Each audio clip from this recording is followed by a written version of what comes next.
Good morning, everyone, and welcome to the Geomologist Presents. It might not be morning where you are, but it is morning when we play. And welcome, like I said, to our ongoing game of AD&D First Edition. We are playing through the Against the Slave Lords adventure path. Might as well call it that. That's what it's called colloquial nowadays. And we are moving towards Slave Pits of the Undercity. We are not quite there yet. We have been in transition from doing Danger at Dark Shelf Quarry, a Skip Williams edition for first through third level characters created in 1999 for the big Against the Slave Lords Tome anniversary edition. And I will introduce the players. You can just tell me who you are, who you're playing, anything of note, and I'll go from right to left on my screen. First, we have Grayek. Good morning, everyone. I go by a screen handle Grayek. I am playing Riordan, the human fighter, and looking forward to today's voyage across the ocean, if that's what we're still trying to do. All right. Next, we have Wolsey. Good morning, everybody. This is Tim Woolsey. I'm playing Bronson, a neutral good cleric, and I've been reunited with my trusty dog, Shepherd. It says he has 11, but I guess with good feeding, we'll just make him 13. We can go with it, whichever. Well, he's maybe a little bigger than last time, because he's been idle and eating. So he is, That's fine. Sounds good. you're gonna need to take him on some walks, during the 2 weeks as you prep for the voyage. All right. Next on my screen, we have Stream Rolla. Hello, I'm Streamrolla, and I play Arlindia, and she is an elf magic user fighter with her extremely excitable recon toad Bufo. I think Bufo just sits in the box and croaks, but He's excited. all right. The next on my screen here is J-Ro. Hello, everyone. Welcome back to our adventure. I'm Zorik. I play a half-orc cleric fighter, and like I said, looking forward to adventuring today. Great. Yeah, so clearly J-Ro is immersed. He's already calling himself Zorik. Right. And then last but not... Go ahead. I'm in character. There you go. I expect some, Orcish language coming from you. I hope you studied the Tolkien Orcish language tome recently. Sure. Yeah. All right. Anyway, he's a half-orc though. So anyway, last but not least, we have Snake. Good morning, everybody. I play Veer. He is a half-elf fighter, and last session he was able to trade a +2 scimitar for a +1 broadsword. While it may not seem like an equal balance, I really wanted that broadsword. That's right. It's awesome.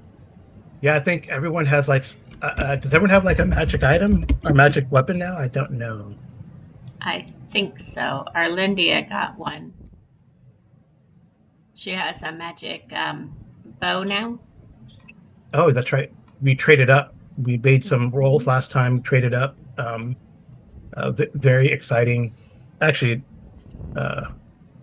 it has our views have been maintained. People are enjoying what you guys are doing, so I'm very happy about that. I just remind you now, if you haven't subscribed, please subscribe, what you see, I hope, and let's get on with it. So this is the face page here. When we were last with the player characters, I will take you to the Nesser Peninsula map. So here, we are at about looks like 12 miles per hex, but I do have, believe it or not, I do have a 30 mile per hex when we cross the Sea of Gearnat. So I guess technically you guys would be moving at 1 hex a day unless you have good wind. So you have, last time you guys also recruited Brother Juan, or I don't know, he interviewed and applied for the job as a hench person to accompany you. He says he's a monk. Um, he is definitely opposed to slavery, having firsthand uh, account and knowledge. He kind of infiltrated the operation at Dark Shelf and met up with you guys when you rescued the captured individuals. Some of whom, about 40% of them, I think, or no, 60% of them have stayed actually in the Dark Shelf area to work the land, work at the keep. Probably not working in the mine because of the trauma associated with that, but they're willing to build up Dark Shelf, or at least the former quarry, and help Dark Shelf Holdings LLC. The other 40%, you guys during the training period helped them get to where they needed to go. Um, some of them might have even just gone to White Ridge, a town about 20 or so miles away from Dark Shelf down the coast. The coast is pretty, for our viewers, the coast is pretty, there's not a lot on it, so it's kind of sparse, maybe fishing villages here and there. The biggest city or small or large town actually is Nessermouth, and it's noteworthy because that's where the sheriff of the region of the peninsula is stationed, the guy who collects taxes for the king, because the capital, Relmorn of Neron, is some 500, 600 miles to the northeast, so it's pretty far, and they're very isolated. I mean, even like over here, this is called a bright desert, and it's full of ruins of a former civilization, ancient civilization. For example, like this point of interest, Senere is a city that was mostly there's ruins in the desert area here, but it's mostly underwater. So it's a city that was destroyed by some catastrophe, sunken city. There you go. All right. So Nessermouth also has a naval station, and player characters had made allies there and done a lot of stuff. Anyone else want to know anything else? Just housekeeping things. Like, we set up that we have all the dwarfs that have come up and are working on setting up their own community up there. So the excess rock that's being taken out from the mines that isn't usable is being transferred down to the coastline to create a port for us, a stable port for us. And we also... Oh yeah, you wanted to start making a port at the river mouth, right? Yes. And we had sent a letter to the kingsmen, asking that our mayor, I think it's Nesser. Yeah, the headman be elevated to like a mayor or a burgermeister. Well, or something. he's already a mayor, but to be elevated to basically a sheriff, because we've asked and they've replied by letter that he's sending some delegates from the king to visit us. Right. But you don't know how long that will take, so I don't think a few months time. Yeah, a few probably. months time, I think. But we are hoping to make a good impression by sailing across and taking on the slave traders, because we think that'll give us more negotiating power than just the crown and scepter. Right. Okay. Anything else the other players would like to add about what's going on that I might have forgotten? So my recollection is that Quan basically volunteered to join us because of his past experiences against the slave lords. Were we waiting?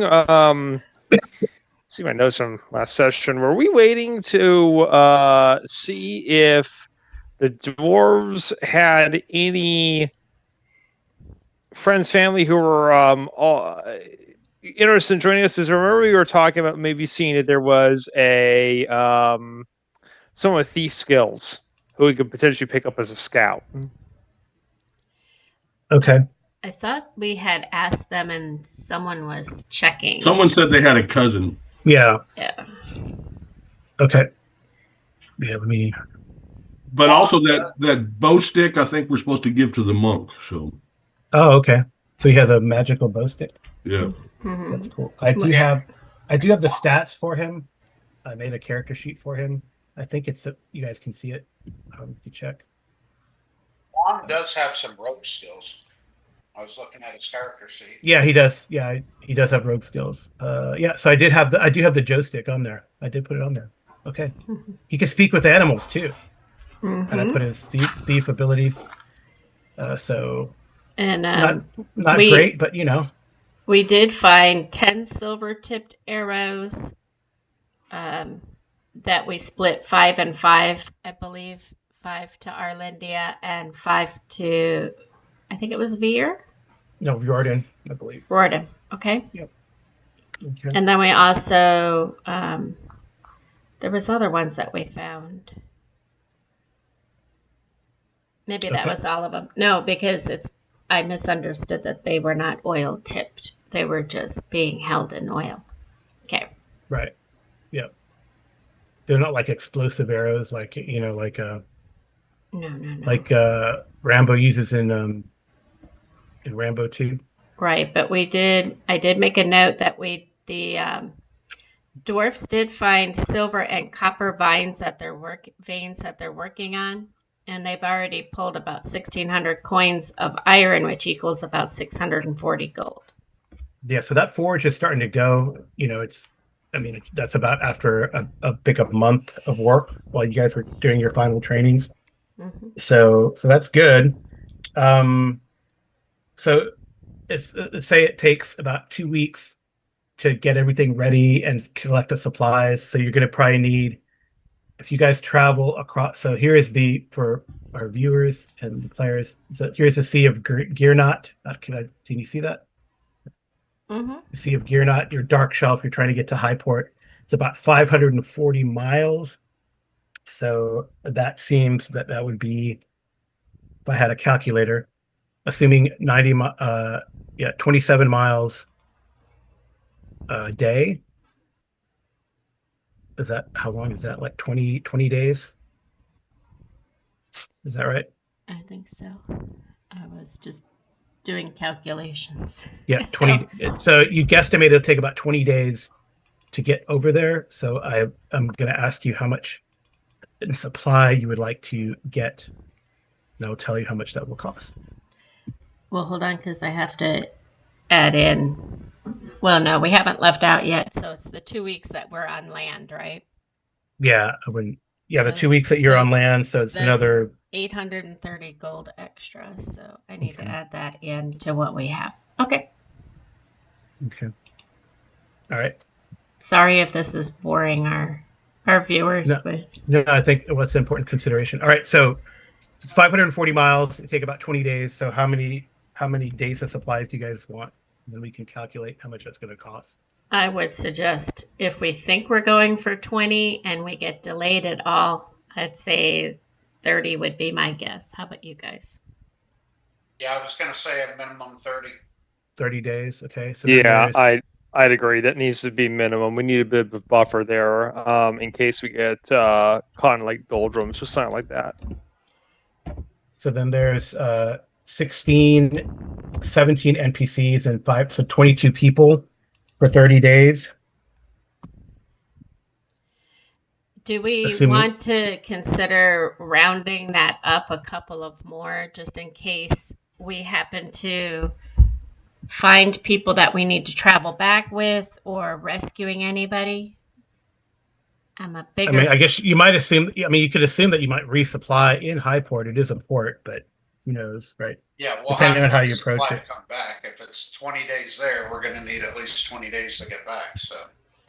So yeah. So let's say 60 total. You want to get 60 days worth of food? No. I mean, it's, Well, 30 days, but we need a resupply over there. right. It'll go back in 60 days. Right. No. I'm saying 30 days to leave, 30 days to come back. We do have fishing nets too, don't we? yeah, you could supplement with nets, but Right. But what if people don't like fish or allergic? I don't think it mattered back then. too bad. I'm not saying for everybody, but I mean that does supplement some of the food usage. All right, so The water I think is the most important part. yeah. I mean, I'm going to include water. We can create water, Tim. That's true. Yeah, if it comes to it, yeah. But I'm gonna assume water or barrels of water is included in the price of this. So you need 660 days worth of food, and uh, iron rations are 5 gold pieces. Standard rations for a week are 3 gold pieces. So So we need how standard much? 640, you said? 660 days. But let me divide that by 7. Okay, divided by So, 7, let's so call you it need 94. 94 weeks worth of food. So if you get And it's what, a standard gold? standard rations, that's 283 gold. If you get uh iron rations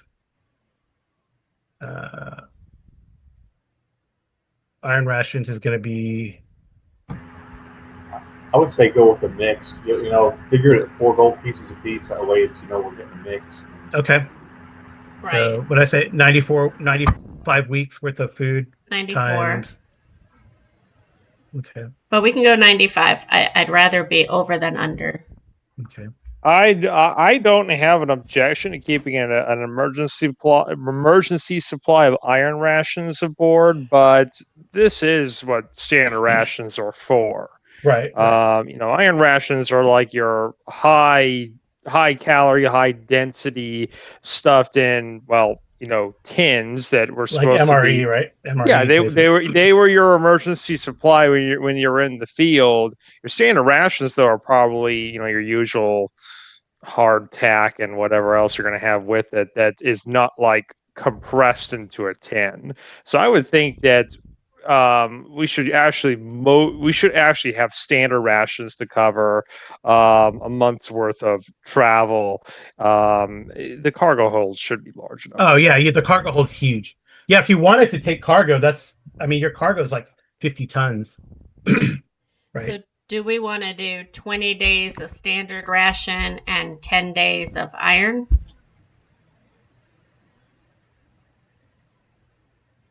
Or do you want to do 15 and 5? I think it's just Frankly, easier to I would do 30 days of standard rations and have like an emergency supply of an extra 10 iron. Okay, so a total of 40. Okay. so that'd be 30 standard. yeah, so it's gonna be 94 weeks of food times 3. And these are rations. They should last. Yeah, it's I know it's 282. Yeah, you're gonna yeah, be eating them. So 282 gold for the standard rations, Okay. and then you wanted a third of that as iron rations. Well, on Yeah, top of the other. So, yeah, yeah. So that's going to be another 157 gold. it's 157 gold. Okay. And if you want to take stone, they really haven't smelted to iron bars yet, I would say. But if you wanted to take stone, you could have some stone. Oh, also feed for the horses. Right. So feed for the horses. There's 4 horses, and you need 30 days worth. Mm-hmm.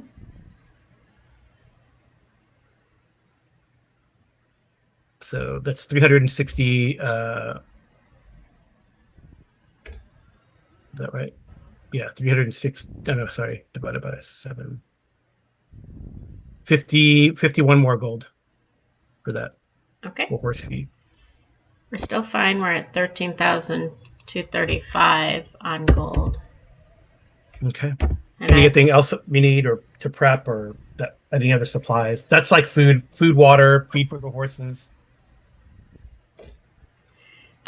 do we need to take any additional ammunition, arrows, anything like that we need to go purchase medical supplies?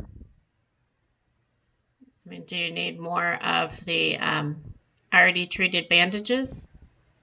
I stocked up on them, but I mean, we can still get some more. Okay. Okay. So bandages.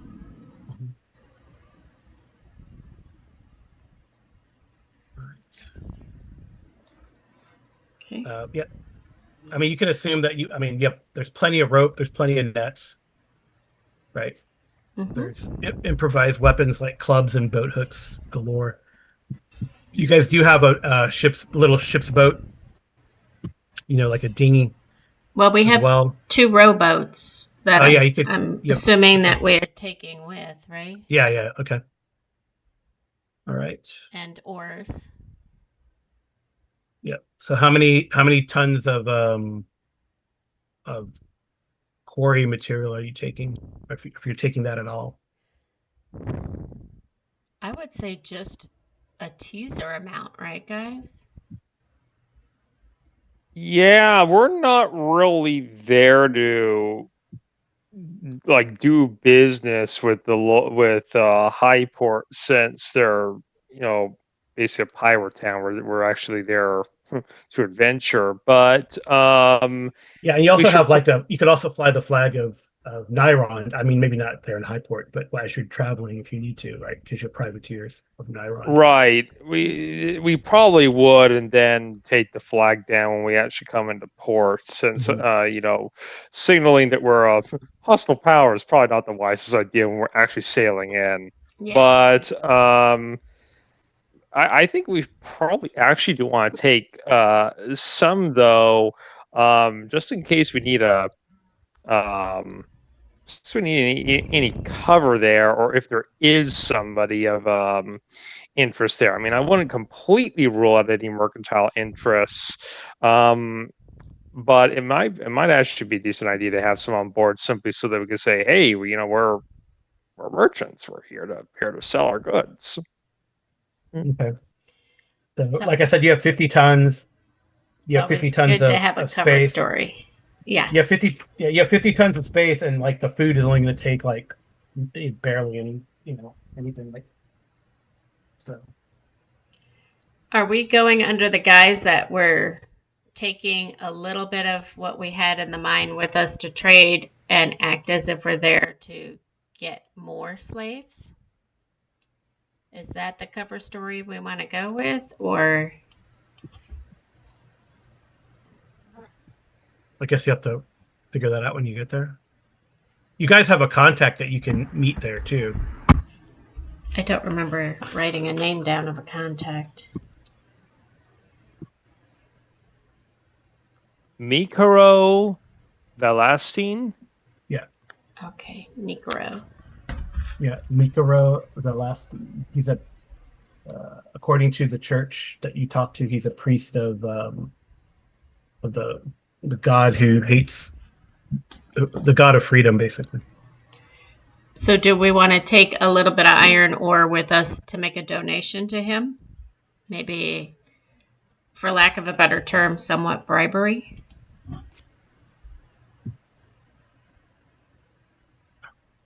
It's up to you guys. I'm just trying to keep track on our loot thing of what's leaving and what's going. So he's a priest, you say, of who? Of the god Tritherion. What alignment is that? What alignment? Well, it's going to be a good god. Okay. Probably neutral good. Okay. I would say, because he's got to be tricky, right? If he's there as a spy, so they're probably neutral good. Okay. I don't think they give. I don't see any stats for him, but Tritherion is a neutral good god. Yeah, I would say we'll just figure that out when we get there. Do we know what exactly he does there? Yes, your contact informed you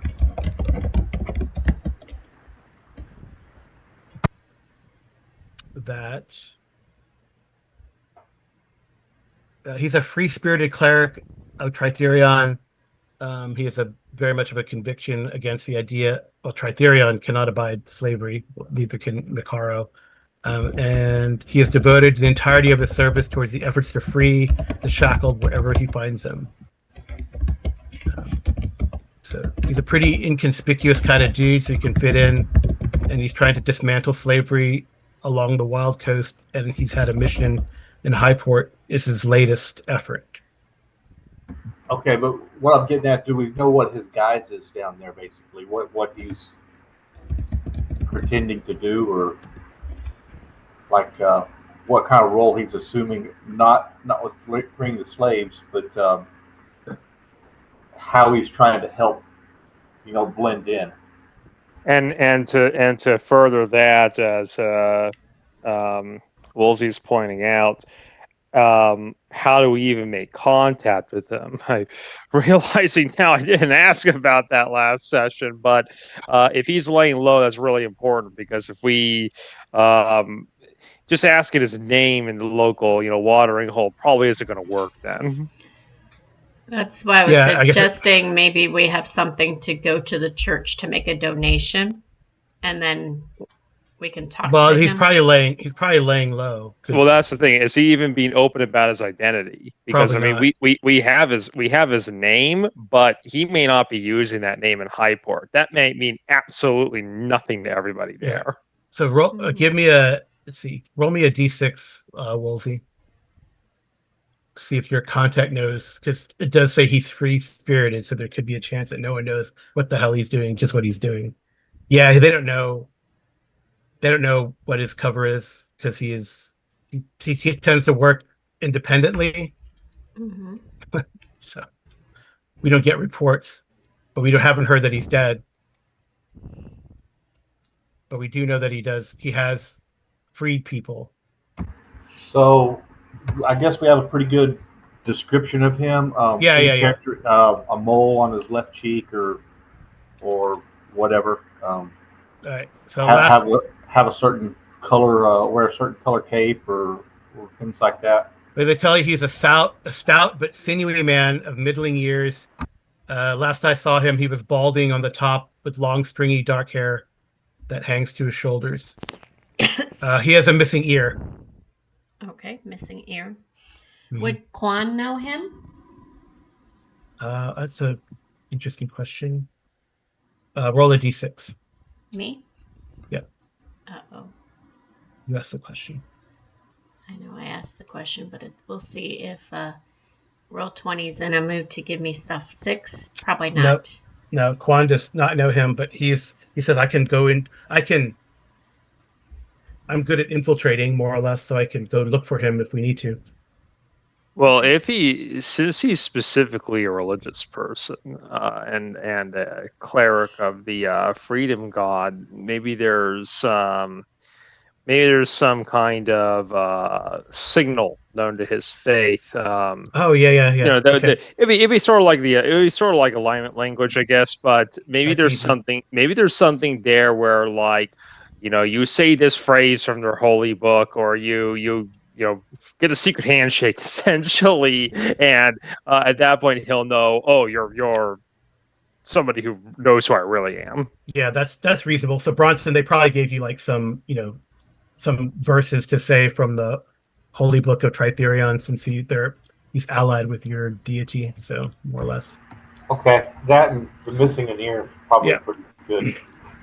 Yeah, and just talking about, again, the idea of cover stories. I mean, there's a lot of ways to play this, really. We're either, we could be merchants. We're here in town to, see if anybody's set up a trade route for some iron ore. Again,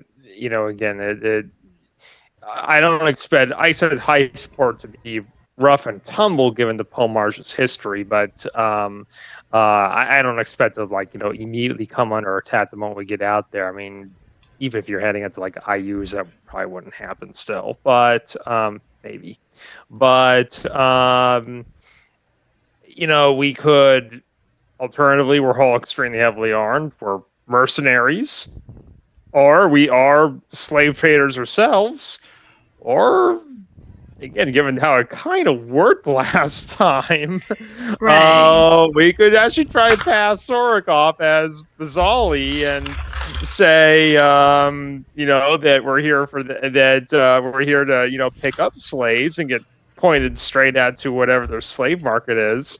Or we could even posture to say, Vizali was weak. We took over his operation. You're dealing with us now. Interesting. I like trying to pass Zorik off as Zali again because we could get there and I mean, because I doubt that he would have ever gone, but we could go under the guise of our shipment didn't arrive and we're very upset and we need to speak to the leader, or I kind of like the he was weak and you're dealing with us now thing. I mean, whichever you want to go with, guys. just in case somebody that would recognize him, they can't recognize us, and they're gonna respect somebody that's taken over. True.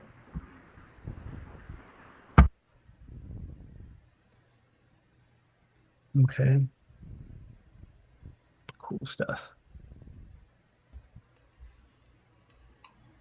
I mean, I don't know that they ever knew the mage that worked with him. So, I mean, Arlindia has her stuff, but she'll try to go off as if she's a powerful mage. She's not super powerful, or wizard, Well, I guess.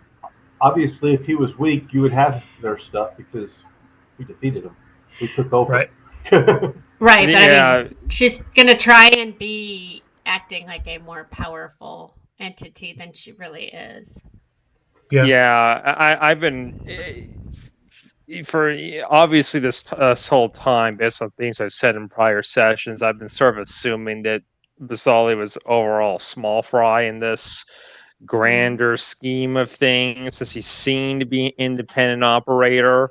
But we do run the risk that if we were going to try and pose as him again, it was a thought. Definitely want to throw that out there, but if he had anybody who does know him in Highport, they'd see through that lie pretty quick.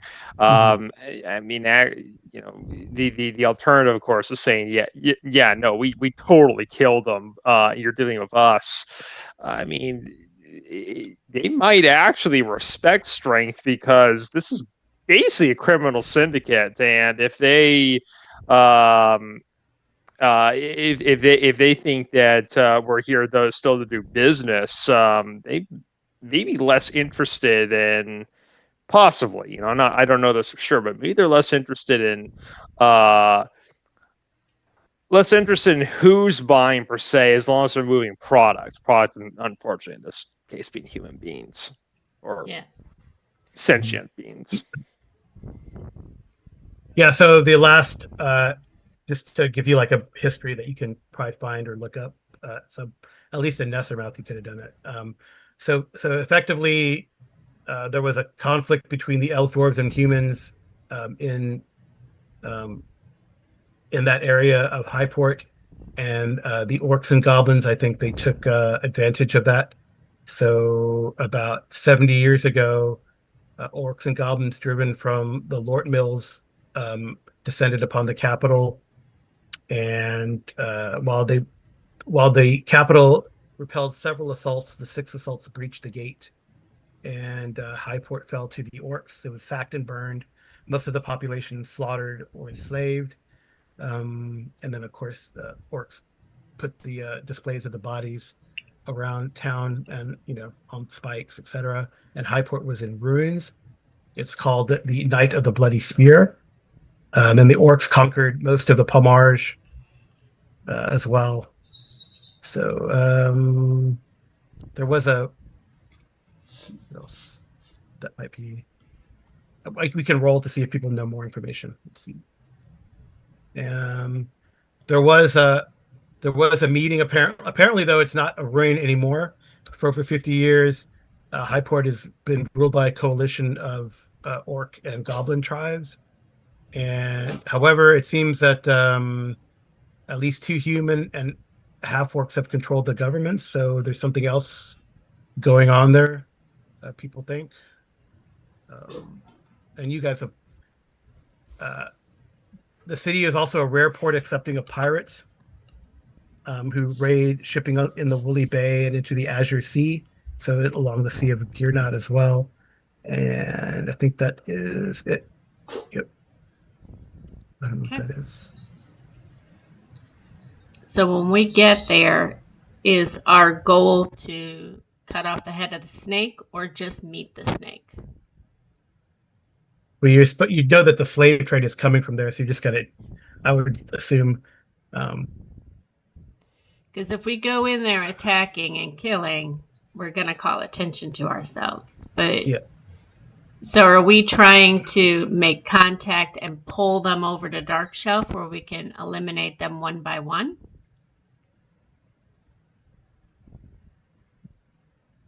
Well, I think we get an idea how big the network is, because it's one thing to say we're going to clean up Highport, and it's another thing just to say we're going to take down this particular syndicate. And the reality is this: since I think shown by Arlindia more than any other of us. Since the ambition is to kind of build Dark Shelf up. As long as the slave lords are extant, they're a threat. Because if Dark Shelf starts getting really prosperous, they are going to start raiding, or infiltrating or something, right? and Oh, that's cool. that's something that I think really actually does pose an existential threat to us. So do we want to build ourselves up as strong slave leaders of Dark Shelf? Kind of mess with us, we'll mess back type idea until such time as we can conquer more of it? I think we're just going to need to assess it first. I think we're going to have Okay. to get there and see exactly what we're dealing with, and then kind of formulate a plan at that point. That's basically my thought too. We'll see how big we'll see what we're getting into there, but if we can cut off the head of the snake, actually I would be in favor of that. If it turns out that would require, say, driving the orcs out of the Pomarge, might be difficult. we're not doing that without getting into some high level politics. Right. Well, yes. And we need to be in Dark Shelf alive for when the King's people get there. So Okay. So we're gonna go with the idea that we have taken over. That it was a weak trade that was going on there. Maybe he tried to shaft us in a deal, and he lost his life over it. And we're going to do a better job with it, and we're coming there to make ourselves known. You think that's a good backstory? I'm sure it's already gotten out that we've taken over the mine, and Well, they haven't heard back, so who knows? I mean, but it it has hadn't gotten been around to some. I mean, it has been a couple months. you know, So I'm sure Yeah, since they haven't heard back, right? Then and we know from report from Quan and our bookkeeper, whose name's escaping me at the moment, that they did have a ship that came by and it left without like going into town or anything like that, which probably means that they were there. Yeah, there's an assumption on my part, but I don't think it's a bad one. They may have been coming to meet with Bazali, and he didn't show up at the meeting place, so they left. They might already suspect that Bazali's operation folded. Okay, so we're there to kind of refirm it. And Junior, I think, is who you were thinking of, right? no, it's Not Junior. Well, anyways, it doesn't matter. But I think we can pull into port and say, we were not there to meet the last one because he was so horrible at what he was doing. He didn't even bother to leave money to pay for slaves, didn't bother to tell us when the slaves were coming. So we had to leave town to go find slaves of our own. And hence now we're here. What do you think?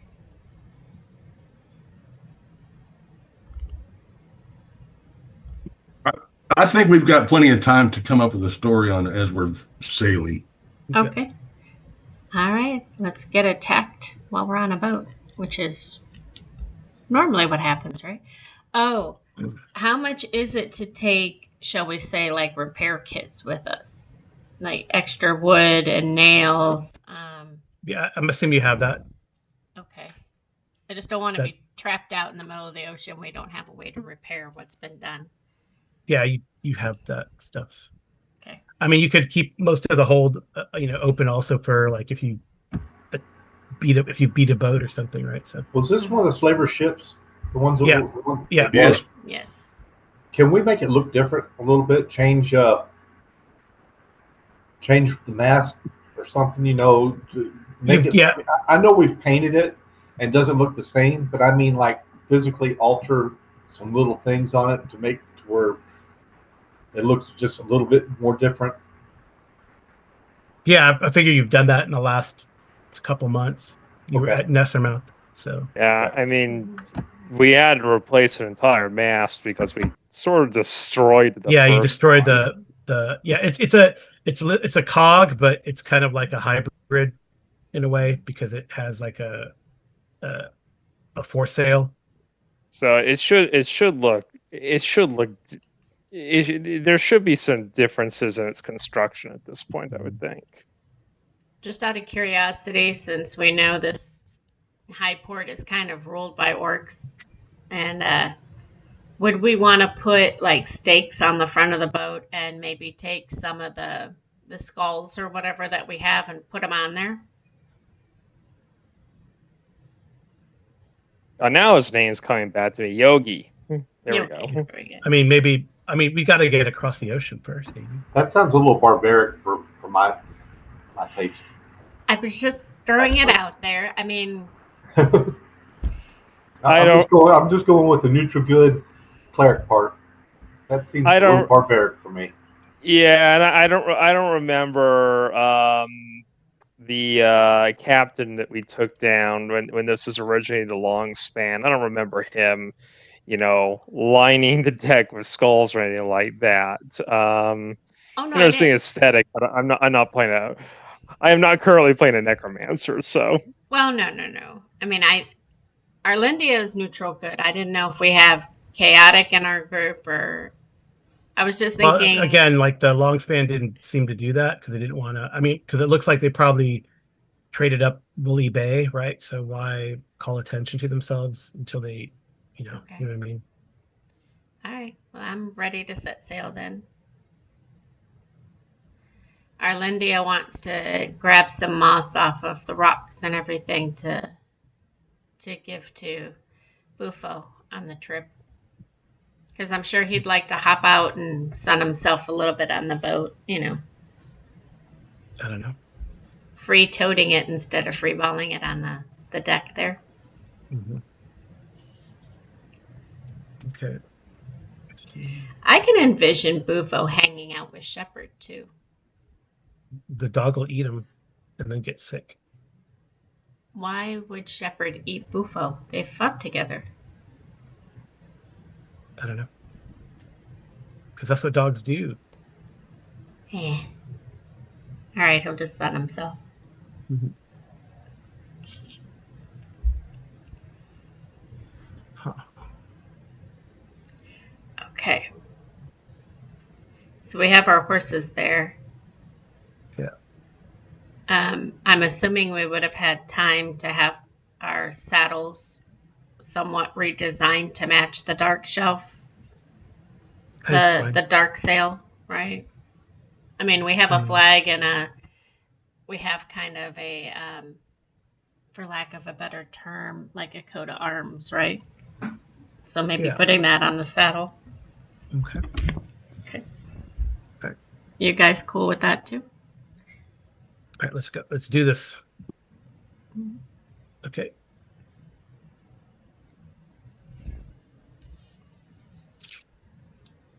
All right. So as we start, I guess I'll do that.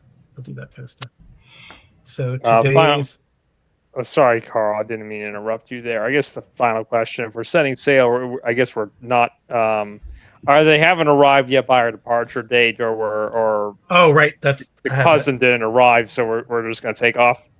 Oh, no, that's fine. Forgot about that. Thank you for reminding me. I mean, since Quan actually has thieving skills, I frankly I forgot that the AD&D monk got hide and shadows moved silently. It's actually not quite as important as before, but it was something we brought up. Probably could ask about that now. Is I thought one of the reasons why we even delayed departure was to see if this dwarf clan was going to come by. Right. So, okay. Yeah. So, yeah, they do. The rest of some other dwarves do show up. Like about 18 dwarves show up. Okay. I rolled that earlier. So 18 dwarves show up. And let me see. And was it Bernita? Was that she the one who's talking to you guys? I don't remember. I think so. She introduces you to her cousin.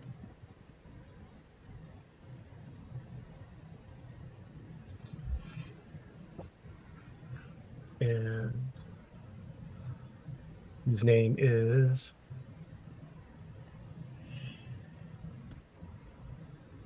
I don't like those names.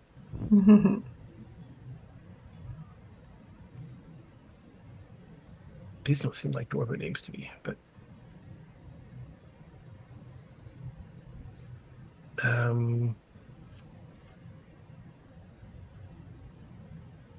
Might be more memorable if they have a human name as a dwarf. no. God, he's awesome. There's got to be a better name generator. Dwarven names. Our viewers can comment down below with suggestions for dwarf names. We might Oh, there's use it. plenty of it.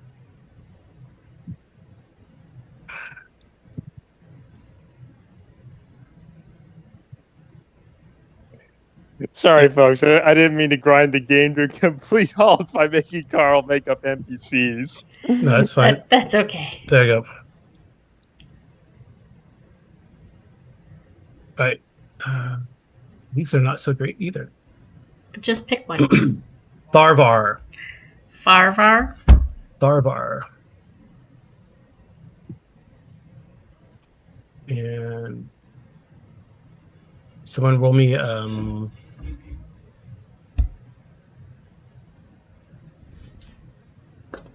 A what? a d6. Okay. 'Cause I've already rolled, so.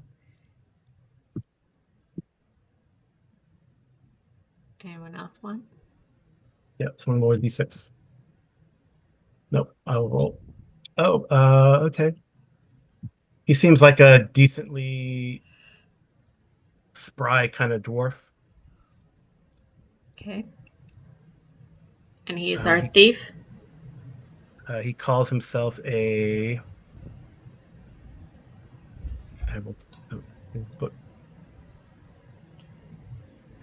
He says, "I am a." So while Brother Quan is a.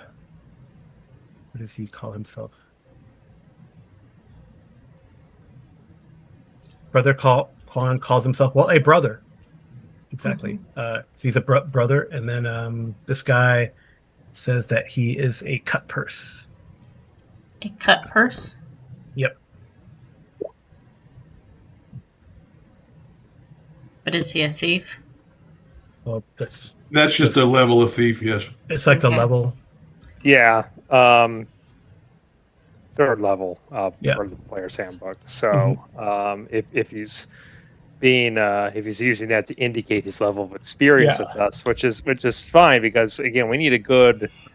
My thought is that we need a good we need a particularly a good lock basher and a scout.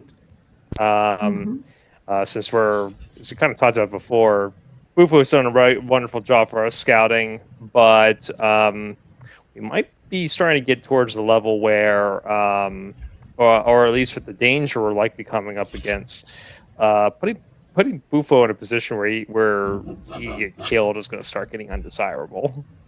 Right, right. And I've thought about releasing him and taking a new pet, but not quite yet. Okay. Because I don't think I get better choices. Well, I don't actually make the choices. The dice do. But, I mean, right now I'd be rolling for a new pet, but I only have the same choices as I did Right. when I originally. So, I don't Yep. want to give him up yet. Okay. I'm ready to go, Carl. Okay. All right. So it's a light wind coming out of the west today to start. So I don't know if you want to delay, but I guess you could. So if it's going to lower your or reduce your movement by a third, but you can go across the wind. So you can go south and then um, you can go south and then when the wind's favorable, leave the coastal area. So that's not a problem. Okay. Yeah, I mean, if we're a square rigged ship, we basically have to tack into the wind then. Yeah. So, So you can go south and that'll give you, so these are 12-mile hexes. So that'll be 1, 2, so it's like 27 miles. So like if you, are you guys going to do like the full 24 hours or? I don't see As why long as we we got wouldn't. somebody who knows what he's doing sailing. Yeah. it sounds to me like we've actually got enough crew, and between all of us now, and Quan, and the militia, and Tharvar, and Kurz, we can keep a rotation. So we might as well keep the sails up so we can try and make good timing. Mm-hmm. I think this is the lightest our boat will be, right? Possibly. If we get see how much loot we end up weighing it down with. Depending what adventure we get into in Highport. Mm-hmm. Yeah. All right. Okay, so Okay. All right. So then we will for encounters. I know there's an encounter here somewhere.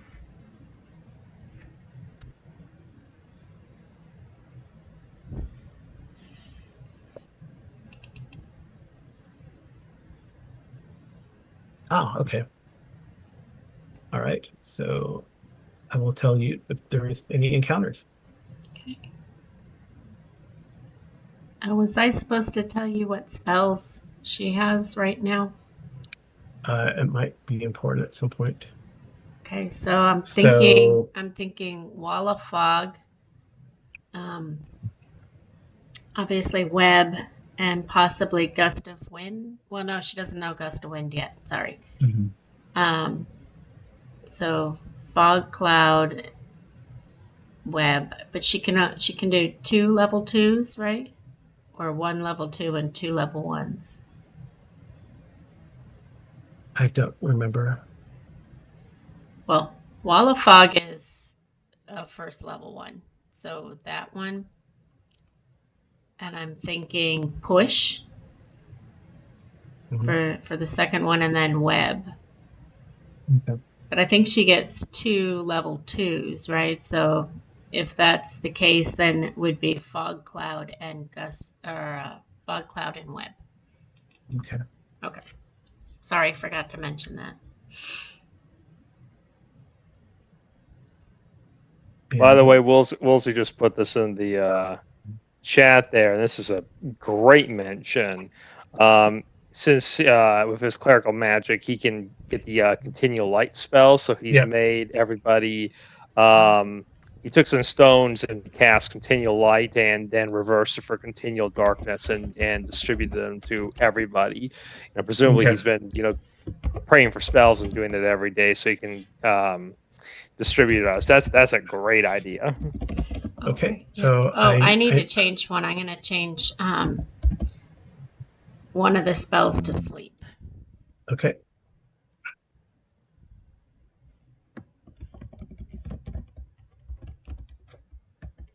All right, so I need a d20 roll from somebody.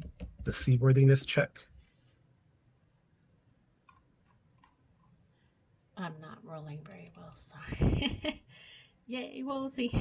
That's good. All right, so sandbar. So the only thing of note during the day, I guess there's some shallows as you in and around during a low tide event, or maybe an island that is mostly covered by water. The crew spots a sandbar, and you are able to avoid it. That's the woohoo fun event for the day. The next day, interesting.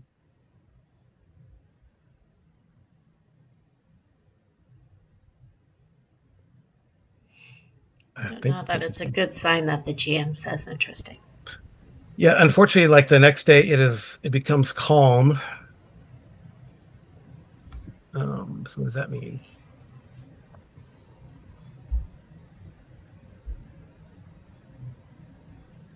Yeah.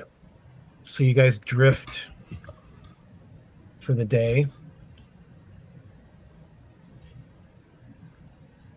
So you probably go about to there. You drift along with the currents there.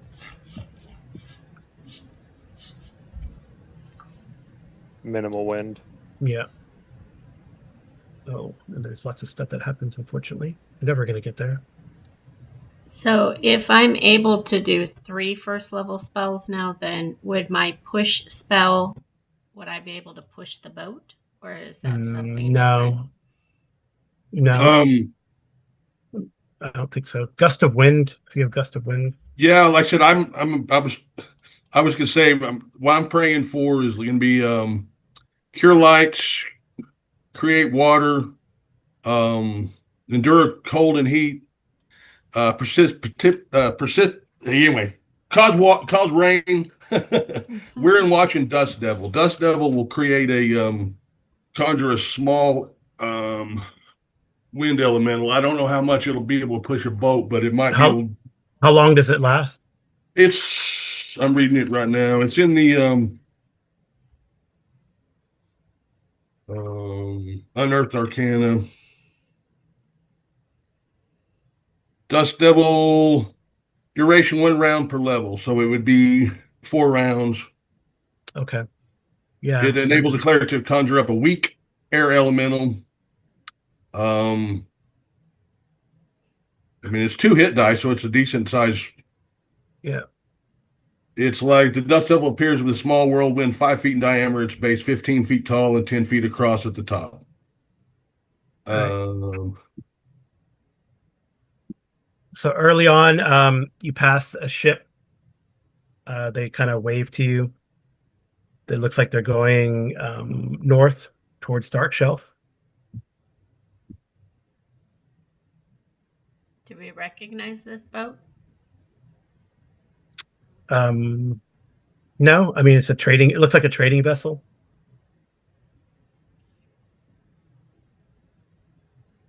Are you flying the flag of the privateer flag? I would assume so right now. Okay. Because I don't think we're not really out in open water, right? Yeah. So unless anybody would object to that, I think that we do, because that way any Niron flagged ships no affiliation and don't try to interdict us. Mm-hmm. Yeah. So they kind of, since it's a calm day, they kind of stop briefly for a social visit. So I don't know, can trade some food or goods or gossip across once they see the flag of Neron. They're also Neron traders coming up from Nessermouth. They hear that there's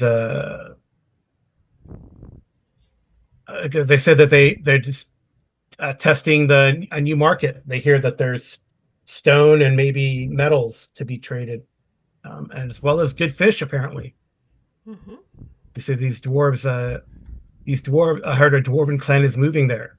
They sell this a gossip that they tell you. Your advertising's working, Arlindia. So any news or where? I mean, well, Arlindia would offer one of her fish out of her rations to them out of the dark shelf fishery, I guess, Okay. so that they could taste what they're going to trade for. Okay. The high quality of the dark shell fish. All right. Yeah, they'll trade some rations for you, and across, or whatever, and then okay. So that's early on. Interesting.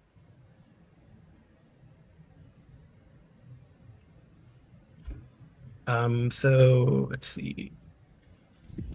So about during the second watch,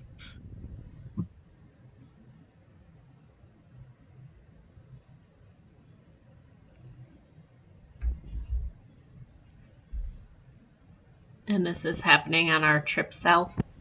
yeah, on your trip Okay. south, the second day. Interesting.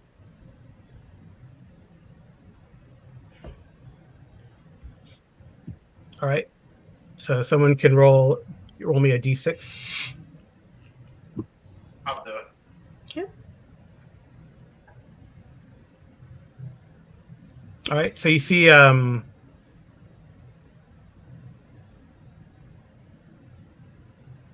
some creatures, humanoid creatures swimming in the water near the ship. Do they look aggressive? I don't know yet.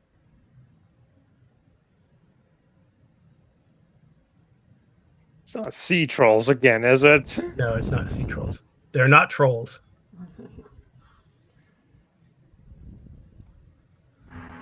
Probably merman.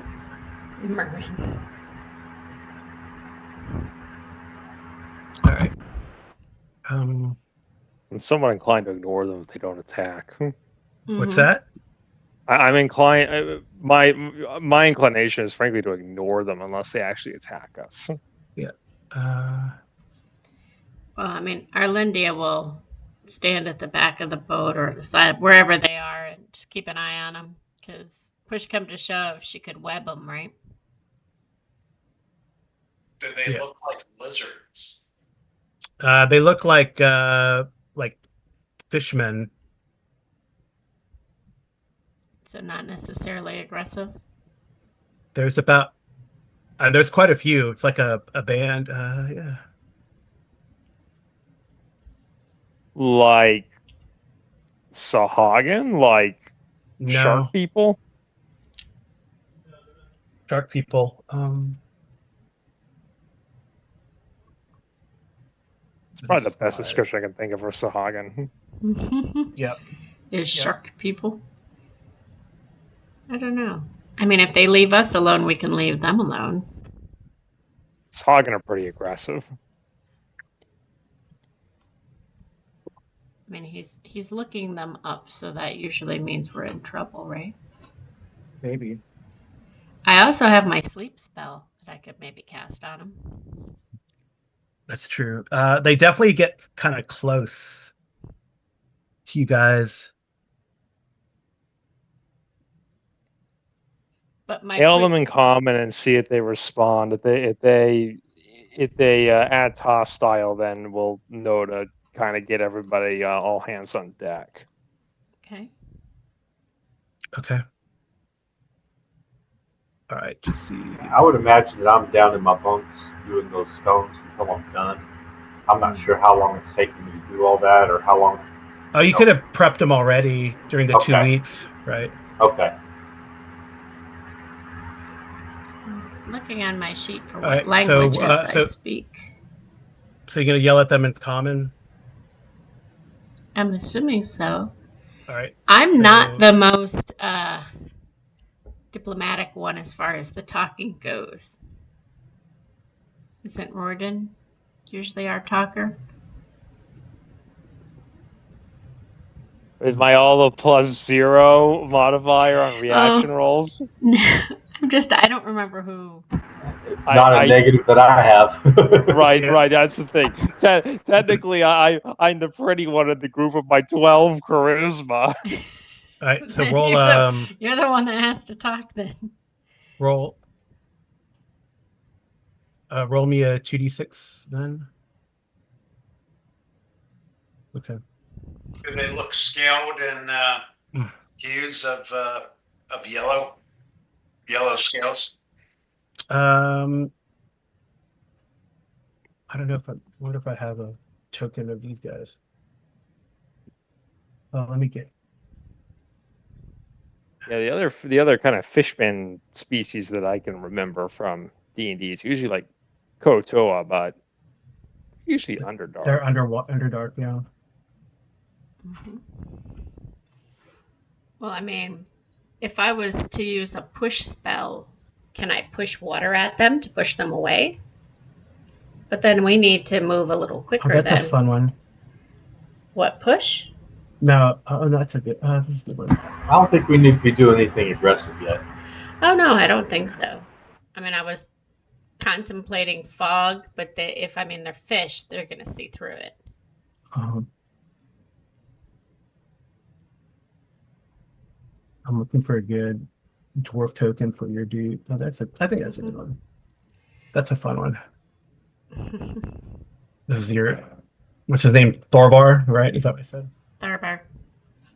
Thorvar. Well, I wrote it down that way, but I put Farvar, but I don't know how you're spelling TH, Farvar. Thorvar. Yeah. Farvar. Okay. You see that they're starting to surround the boat, especially since it's calm. You also note that there are eels. Occasional, that it seems there are eels like swimming around as well, like they were, or whoever rolled that initial 6 spotted, I guess it was Veer. You see that they kind of were mounted on eels and they kind of got off, and now they're trying to surround the ship as well. So they're starting to act aggressively. Yeah, and who spoke just now? Well, they're surrounding us. Great. All right. Yeah. All right. All right. One takes a shot at Greg. Okay. That's on. AC. That's going to be an AC 3 on Greg. Sorry, on Royden. Sorry. Yeah, the problem here is I'm trying to think, would I actually be fully armored right now? Because since we're on the boat, if I'm in, armor, you go overboard, you drown. My armor is not magical. Yeah, But it's up to don't you you. have the ring? Who has the ring? Does someone have a ring? We had Yeah, the I've got Ring of the swimming. I've got the ring of swimming, okay. and I would be in full fight. All right, it's up to you. You could roll 50-50, or you can roll what percentage chance you think you'd be in armor or not. You know what? I'll just do the 50-50. Let's say I'll just run through this and do D2 basic coin flip, and if it's a 1, I'm not, and if it's a 2, I decided to armor up when we heard that we're got company. Okay. I am unarmored, so that's a hit. Okay.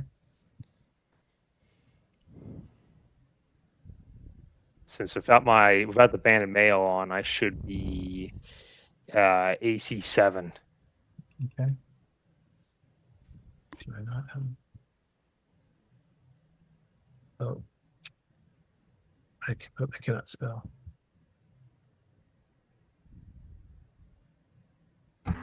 Actually, how far out did we even spot these things? I mean, would he have had time to put armor on? Oh, that's a good question. Yeah, that's a good question. Spotting distance at sea is pretty long. Right. I think you would have time to have it on. They were about 170 yards away when you first spotted them, or Snake let you know, and then they slowly are moving around the boat. So I think you could have armor on by then. All right, If they've moved to within whatever crossbow range is. Then let's do that and hope that I don't go overboard. In which case, I'm AC 1, and that's a mess. Okay.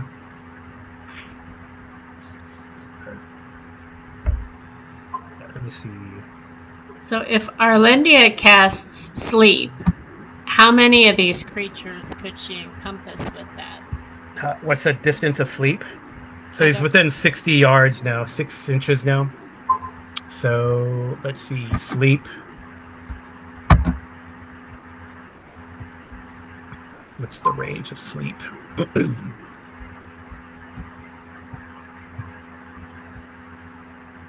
So sleep is 3 inches plus 1 inch per level. so what's your level, Amy? For which one? Magic? Yeah. I think she's am 4. level 4. Oh, okay. So yeah, 70. So you can get out to 70 yards outdoors, right?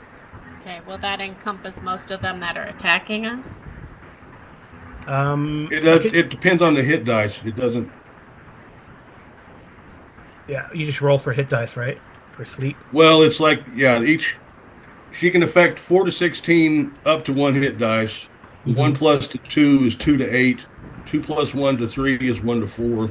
And so I'm saying it all depends on their hit dice, how many she Yeah, can affect. yeah. I mean, they're definitely in range, and you can try it. Okay, so what do I roll for that? 2d4. 5. All right. So you get two of them, like the one that shot um the one that shot at Royden, and then one next to him. Okay. Can she follow up casting her spell with, please turn around now and no harm will come to you? Okay. Yeah, they just kind of float there. You see, there's quite a few. I guess we're rolling initiative. So who wants to roll first? It doesn't matter. Pick someone, Carl.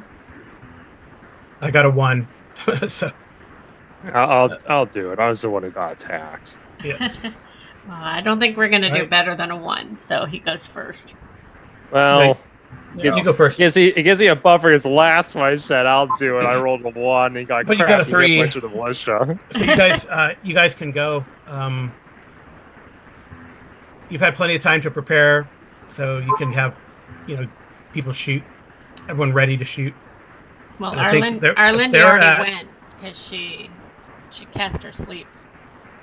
Well, I mean, it could have been, who knows? It could have been a warning shot, but now and then you slept that guy and someone else, which isn't like deadly, and they're not going to drown because they're aquatic creatures. But I will fire at a non-slept one. okay, go for it. And Wolsey, we can hear we can hear your background noise. Sorry, So a 19. that's a hit. That's a hit. 5 damage. 5 damage on this guy. All right. How many are there? A lot. Let's see. Oh, I can do that.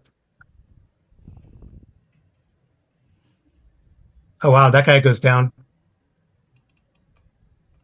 Oh, he's like floating now.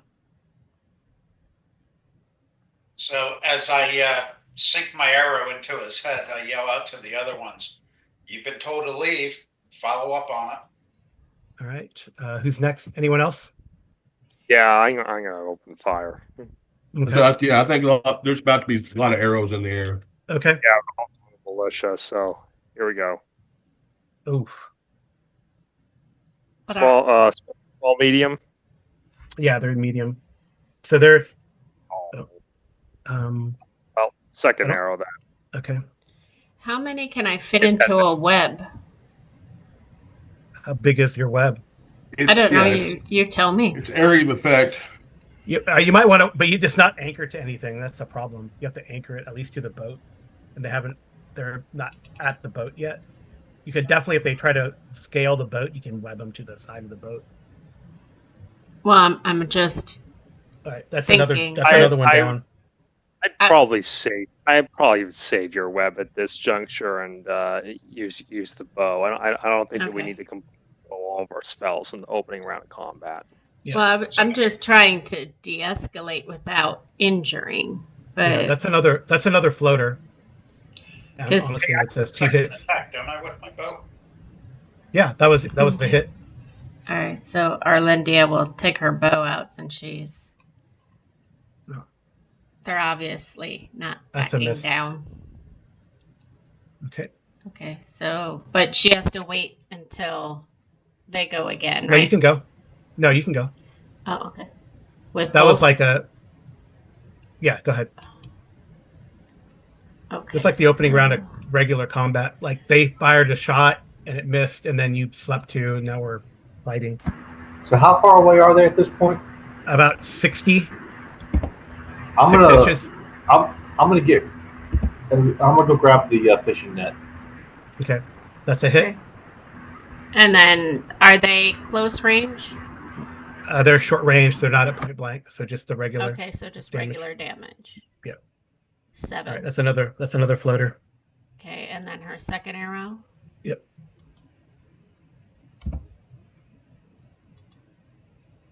That's a hit. That's another one. Okay. Wow. Arlindia will say again, please. We mean you no harm. Leave. That's a hit. I mean, obviously we do mean harm now. Wow. Okay. All right.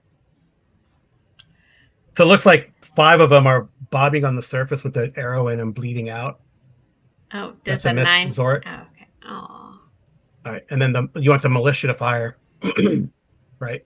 I mean, Yes. if we're volleying, everyone volleys. They've been warned multiple times. Absolutely. And Bronson, what did you say? I forgot. He went to get the fishing net. Oh, okay. So that's 5 militia, right? Yep. So their first volley. It looks like 2 hits. Oh, what's that? 1d6, right? So 2d6. Yep. So 2 points and 4 points. Okay. And the second volley, 3 hits. So 5, 4, and 2 damage. All right, that's they took out 3 of them, so you've taken out 8, and 2 are slept. Okay. All right. Still quite a bit, and there's probably about you count about 3. I mean, not that the eels can do anything out of the water, but there's probably you can see some, so maybe about 10 giant eels or so undulating in the water. And they're not attacking? They're just basically They mounts? Yeah, it looks like they're mount. I mean, I guess if you fall in the water, they'll probably go after you. But Because okay, here's what I'm thinking is, do they become dinner? The eels? let's see. Let's see what they're gonna do. Might become a nice pair of boots. Yep, eel skin boots. But right now, I think we need to shoot the fish people since the eels can't really get to us yet. Okay, let's see what they're gonna do. I think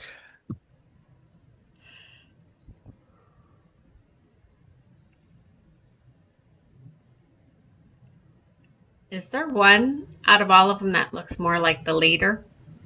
you'll have to roll to try to spot, and there might be like these are ones that are on the surface. They're probably more underneath. You know, as you guys are looking for ones on the surface, as they're trying to move closer and approach the boat, and you just pop, shooting them as they surface, right? And you've taken out. Well, there's 10 floating on the water right now. 2 of them are slept. Where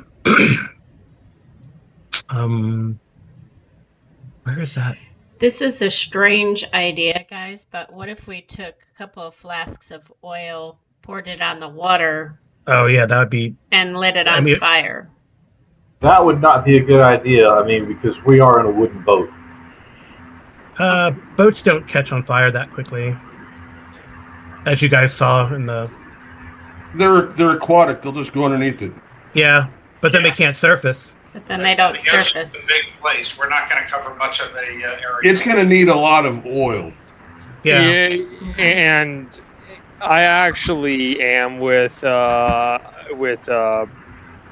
on this. Yeah, the boat may not burn immediately, but I don't really want to be risking fire damage to it if it just, if say the current pushes the burning oil just right yeah, that's back true. into the ship. Mhm. And actually, as everybody else has said, is correct that they just go underwater. Well, now we can't even hit them in that case. They can't attack us, but we can't attack them. So what? They wait for it to burn out. Yeah. Okay. All right. Would Let's my see. I fog rolled their. would my I rolled their fog morale, cloud but do anything? oh, okay. We've got this. I mean, we'll be able to take these guys. Okay, so just keep shooting. I'm trying to get them to leave. No, I want to capture one of them. I'm gonna when I get the fishing net. Who's the strong one? Is it Snake Vera? or is it? Yeah, it's me. Okay. Once I get the fishing net, I'm gonna take it to him. I'm gonna tell him to try to capture me one alive. Well, there's two sleeping. You can grab them. Okay, that's fine. And maybe Well, a few I- eels, and then we have dinner. I'm more interested in one of these things alive. All right. Let's see. So let's look at I think morale is more nuanced than 2d6 roll in this game. So it's on page 67 of the DMG. So these creatures have a base. Each monster has a base morale of 50% plus 5 for hit dice above 1. Okay, and then let's see. Have modifiers. They've lost. Wow. A morale check is made when 25% of the party is eliminated or slain. That has happened. But in each enemy slain. Okay, I see what I gotta do. Huh.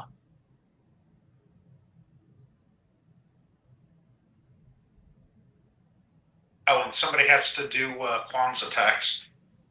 I don't. Does he have? Oh, he has a slaying, right? Does he have a?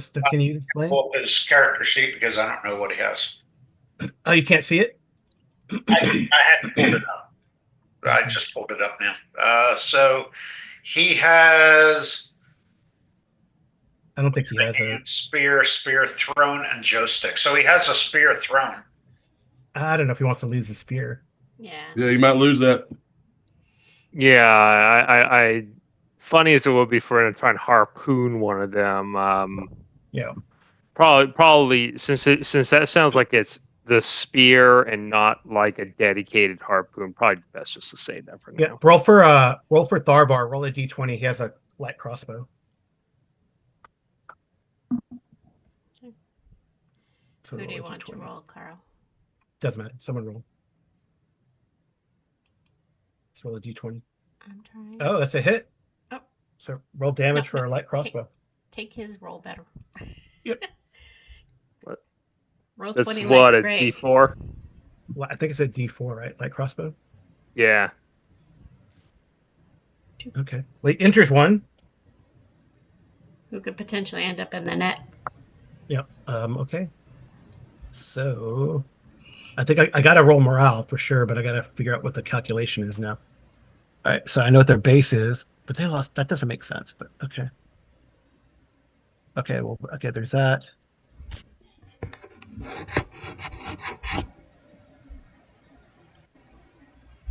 Okay.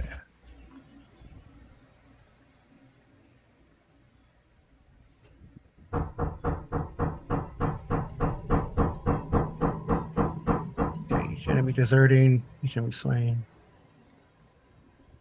Taking casualties, it's plus 10.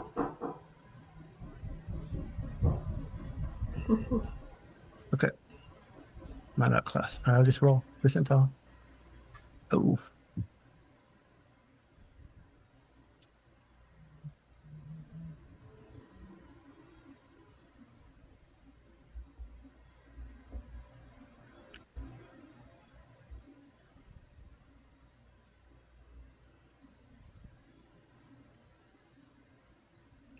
Okay. So that So they don't know if they're staying or going. no, they're gonna take off.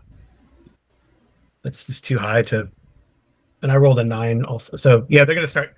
You see them start diving or taking off. What about the eels? Well, I guess this round they're getting on the eels. So the rest of them, you can see them climbing on board. You can see, it's probably clear enough, out here and it's calm. So you can see them you see the shadows on the water. They're jumping on the eels. There's someone you can see someone under there directing.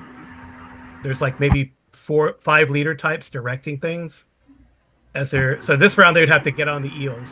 What about the ones that are asleep? Well, if they're sleeping and floating on the water, we still have a chance to grab them, I think. Yeah, let me see. Let me see how. Are they trying to rescue them, though? Yeah, that's a question. Yeah, I'm gonna see if they're trying to rescue them. That's a good question. Yeah, okay. Yeah, they grab one, but the other one, they just grab one. The other one, they kind of leave there floating. I think there's your potential captive, Bronson. And then, yeah, because they're not gonna. I guess maybe it's a buddy. A buddy grabbed one, the closest guy, and then the other ones they kind of left. Maybe that's the initial guy, or maybe that's the guy who fired and started this whole thing. I don't know. Who knows? It's hard to tell. All right, so they're taking off. So I don't know if you guys want to do anything as they're fleeing. It'd be kind of hard to hit them if they're slightly under the water, but it's up to you. I think the only thing we wanted to do was capture the sleeping one and some eels. Because I'm assuming there are several eels that were ridden over that no longer have, shall we say, passengers. That's a good question. Because I'm assuming if we throw a net down there, we're getting whatever ends up in the net. Yeah, you might be able to capture an eel, but that may be. Yeah, they're probably going to have to leave like at least one eel because there's not enough riders anymore. Yeah, they'll probably leave one eel. Well, All right, so they're taking off. I don't know if you want to do anything as they take off. just throw the net. I'm not interested in shooting them as they flee. No, not at all. Let them retreat. Okay. All right, and you can. You probably have to take the dinghy out there though to capture that sleeping one, and then deal with the eel that's floating around. We can't throw the net and loop them and pull them in. Oh, you mean like throw the net on a line? Yeah, like as if we were fishing. Are they close enough to do that? It's easy. It's going to be easier with the dinghy. I mean, they're like 60 I'll yards go away. I'll go out there in the dinghy. I don't mind. All right. So Anybody want to go with me? I'll go with you. Brother Quan will go. I guess you want a couple ship's crew to help you, or Sure. all right, and the rest of you guys are like Overwatch. Well, I was going with them to provide. Just be cover. careful if you're gonna try and grab that giant eel. Don't let it fight its way out of the net. I'll stay on the boat. All right. I'll have an arrow ready, so if the eel looks like it's fighting to get into the net, I'll try to shoot it. Okay. Well, you can easily grab the sleeping person or net the sleeping person and put them on the boat. That's not a problem. I got to see what the eel's going to do. All right, the eel's going to swim away. Okay, I'll shoot it. You're going to shoot the eel? Why not? I said I had it ready. Yeah. Okay. Go ahead. I mean, do you guys not want me to shoot at the eel?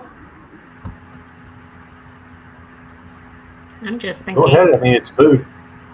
Yeah. How close is it to me? Is it within? You could probably the first shot could probably be point blank.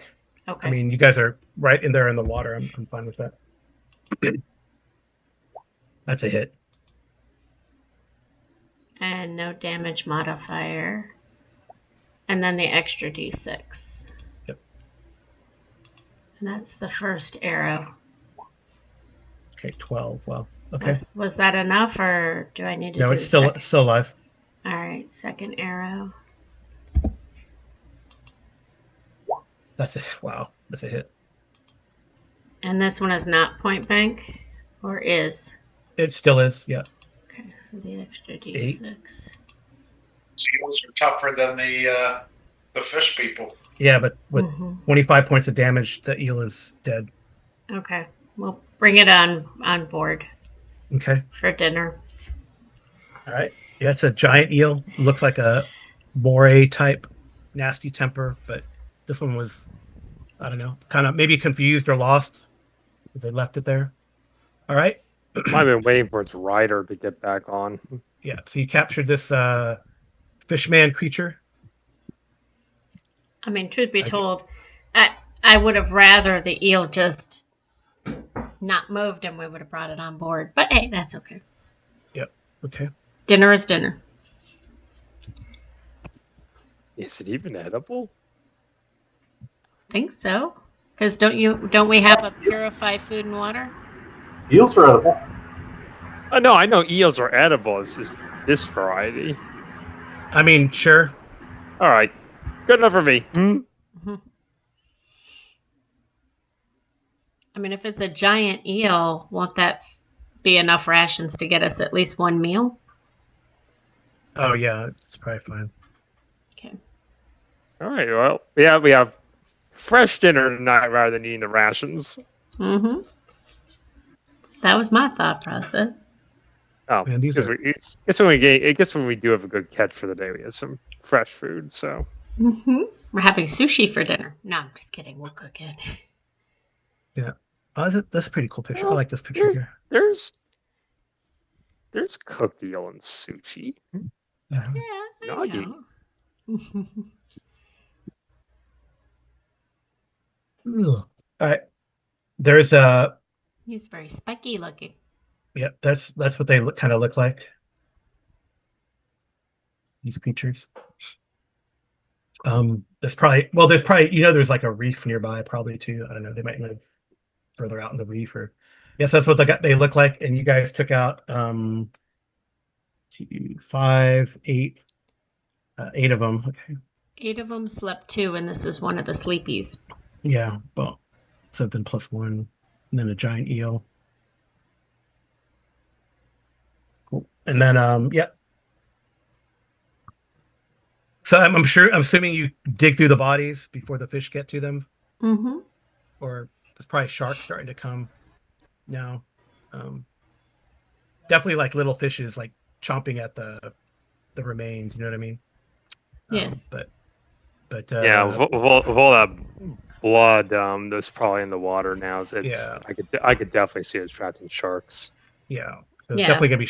You could probably see the sharks like fins and stuff as you get the eel on board, but they don't seem to bother the boat. I mean, Yeah. do we see anything on the bodies worth taking? Well, I'm gonna check.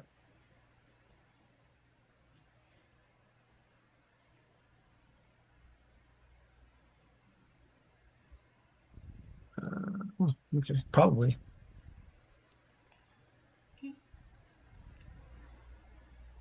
Do you want to take a short break while you compile that information? Yep. Okay. Is that gonna be okay? We Should take a be. break. It's a good idea. All right. Okay. Sounds good. Paused. All right. So after that brief fight with the fish folk, that you drive them off after taking out more or less 10 of them within a minute.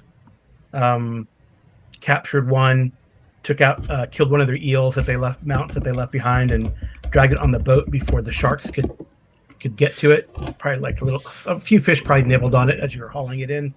It's okay. And then you search the bodies as quickly as you can, dump them Mhm. over, and you find 31 silver pieces, 4 gems, and 3 pieces of jewelry on them. 3 pieces of jewelry.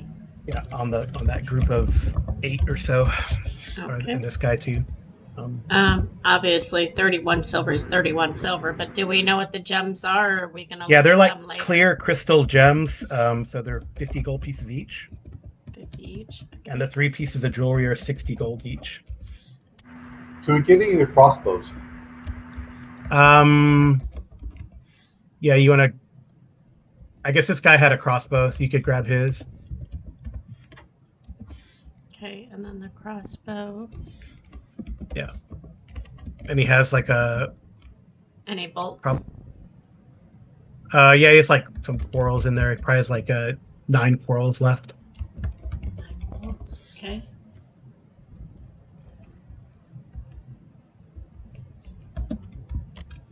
It's not a bad haul there. Yep. 380 gold, 31 silver, and a crossbow with 9 bolts. Yep. And then see what else. If he had any other weapons, he had like a dagger. A dagger. Mm-hmm. Okay.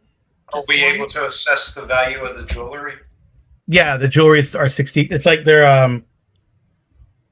I don't know. It looks like some sort of scrimshaw bone with pieces of silver in them. So there's 60 gold pieces each. Okay. All right. And I have the dagger on here. That's all we found. Well, the crossbow and the dagger and the quarrels on him, and then you know Right. that. Okay. You haul this guy back up. Yes. He's asleep for a while unless you shake him. Nah, let him sleep. Because then I think he'd be less likely to want to jump off the ship and try and return if he doesn't know where he is. Mhm. Tie him up, though. Well, Yeah, yes, tie him of up. course. Tie them up, get them up on the ship, and find out, where their lair is, and Just out of curiosity, like that. do we need to keep him in water, or can That's he a good breathe question. and survive outside of the water?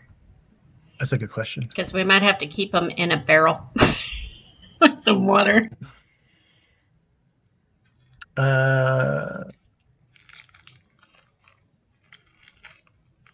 I'm not trying to take up more time. Just No, I know. can't question him if It looks like he's definitely like drying out, but he seems to be able to breathe in the air a little bit, though with difficulty while he's asleep. I was gonna say, don't dunk them in our drinking water. Whoa, no. I'm sure we have like a trough that we have water for the horses. I was thinking letting them swim in there. Mhm.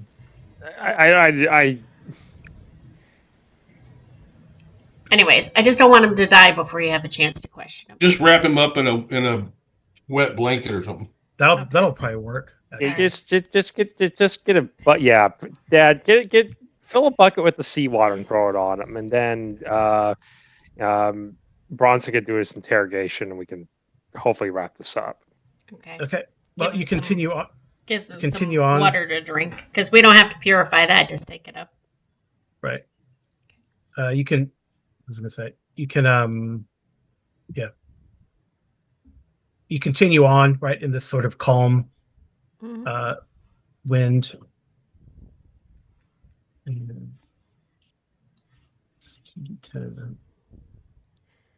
go back to the regular roller.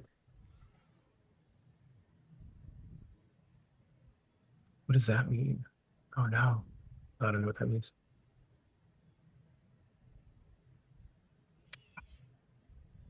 It means not good, Apparently, or good, or indifferent. Hopefully not bad. I don't know.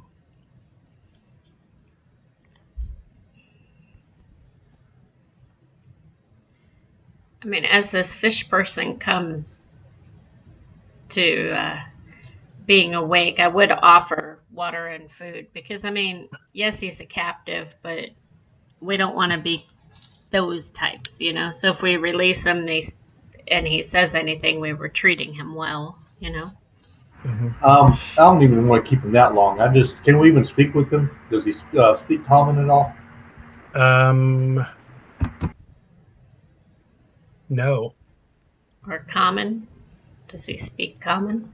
We've I got we've got a monk that can speak with animals. I don't know if that would. no, I know that's it's different animals, but I didn't know. no. Usually it's speak with What other monsters. languages do people have? I don't know. I was trying to figure out what I speak. I don't know where to look for it on my sheet. Lima tongue. You speak the same as me, which is common, elven, gnome, halfling, goblin, hobgoblin, orcish, and gnoll. Okay. Okay. And then, according to your intelligence, you can know more languages. Okay. So could I potentially know his language? I don't know what his language is. Yeah, it's a good question.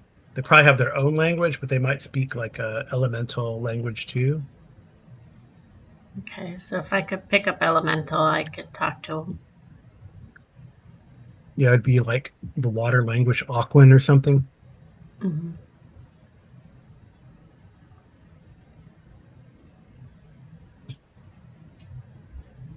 I don't know why I Yeah, yeah. can't find languages on the sheet. They speak common. Oh, they do speak common. Okay. Oh, okay. Then Okay. we can talk to him. Sorry about No, that. that's okay. Sorry, everyone. Sorry. Sorry.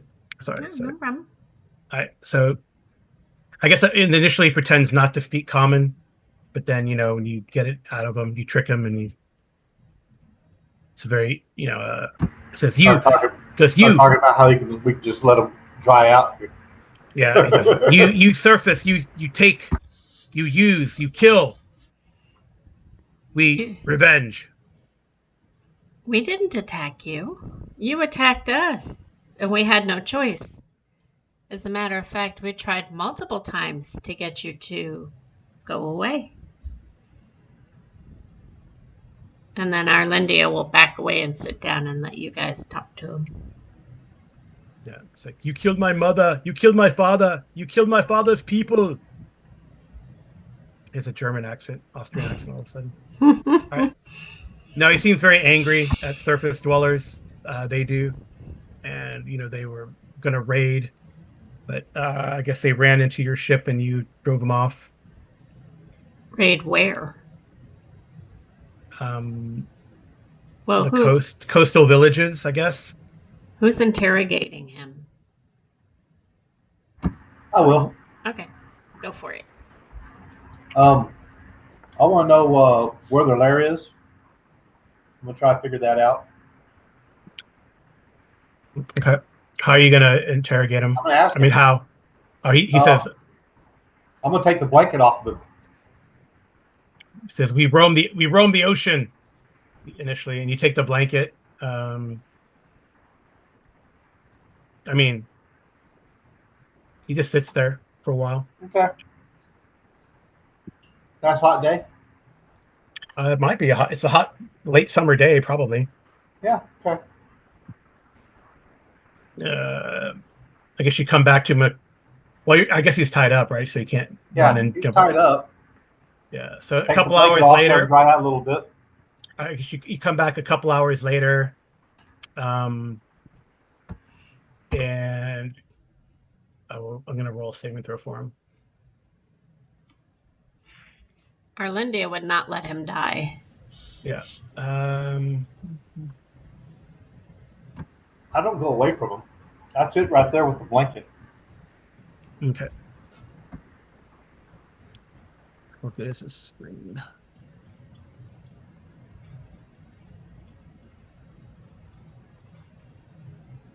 That's attack matrix.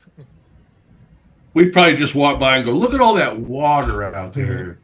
If only you could touch it. Water for miles and miles around. Life-saving water. Cold, glorious. Salty. Full of eels. Whoops, lost your eel. Yep. I think it would That's be sweet. rather morbid to offer him a piece of his eel to eat, so I won't do They that. probably eat the eels. Okay. All right. So that's fine. So uh, he says why he asked why you want to know the where the lair is.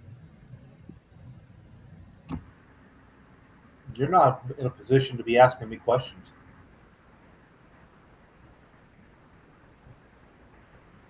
Because you will raid, you will kill us. Again, you're not in a position to be asking me questions. I don't think he's gonna give away his lair, truth be told. Because then he thinks you guys are gonna go raid it and kill him. Like he was going to do us. Well, he said he claims it's out of revenge for surface people attacking his place in the first place.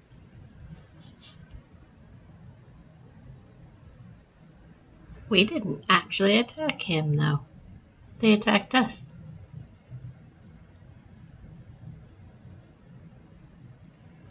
While you're talking to him, Arlindia will take the blanket and dip it in the water again and come back so he sees that it's wet.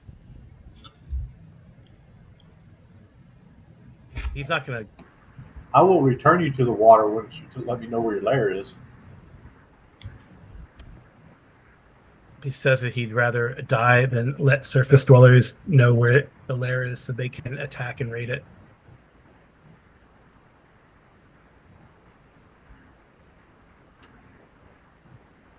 Okay, I'm going to have to kill him then. Okay. All right. So you kill him. Uh, All right. Arlindia will use the wet blanket to clean the blood up off the floor. She's trying to keep a clean ship, you know. Are these fish people edible? Gross. I'm just asking. I don't I'm know. sure to some people, but not me. No, Yeah, I mean, probably just I to sea trolls. I think there's a pretty big taboo against eating sentients. I'm not Yeah. asking to eat them. I mean, if we killed a human, we would throw them overboard, right? Because they would get eaten by the fish. Yeah. Well, that's probably what you do with this guy. Oh, Would I know anything about their race, like that they're generally a neutral race? Let's see. Would you know that? Who's asking? Veer or Veer? I mean, you could.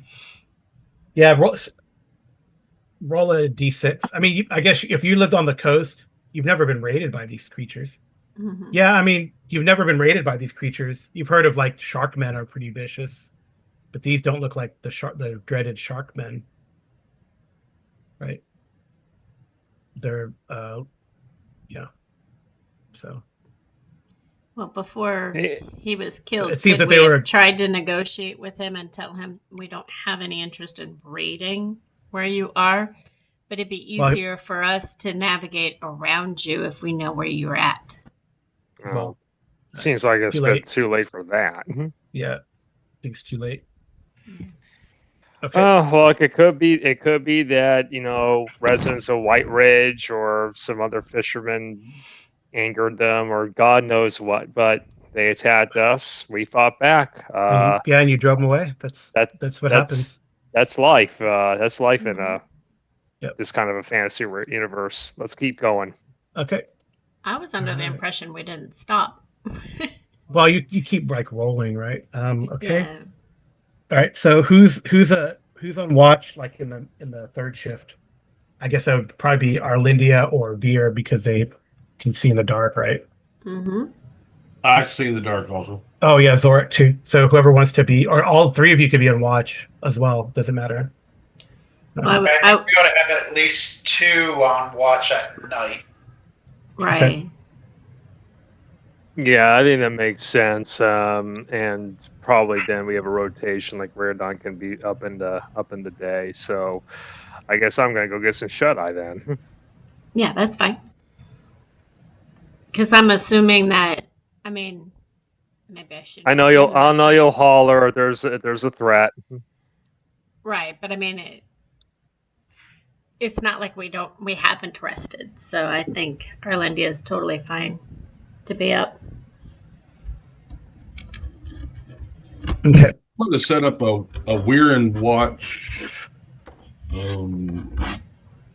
Because I'm sure we can't see all the aspects of the boat around us at one time. So I'm going to put up a weir and watch to watch an area that we're not going to be probably concentrating on.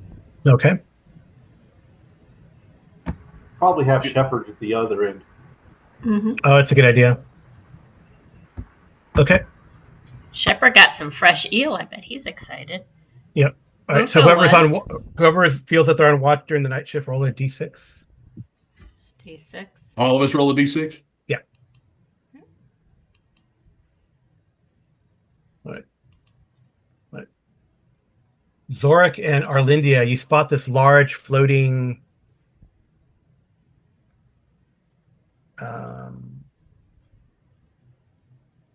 about 20-foot diameter floating, I don't know, rock Okay. in the path of or nearby in the path of the dark sail. I mean, there's definitely ship's crew about, so you can have them, Go around it. go around it if you Yeah. want. Definitely make sure. But I mean, does this look like definitely a rock or look like an animal masking itself as a rock? You can roll a d6. You want to roll low this time. You let Veer know. You can take a look too. I'll let Veer Sorry. know. I did not roll low. You can't tell. No, I did not even. But Veer did. Veer knew it. You see, like the rock looks more like scales to you. Like it looks like a giant turtle at the least, maybe something worse. All right, so tell the crew to take a wide berth around it. Meanwhile, wake up everybody because it could be a battle if it's a turtle type creature like I think it is. Can I cast sleep on it? It probably won't work. Okay. Probably too high level, something that big. Yep. All right.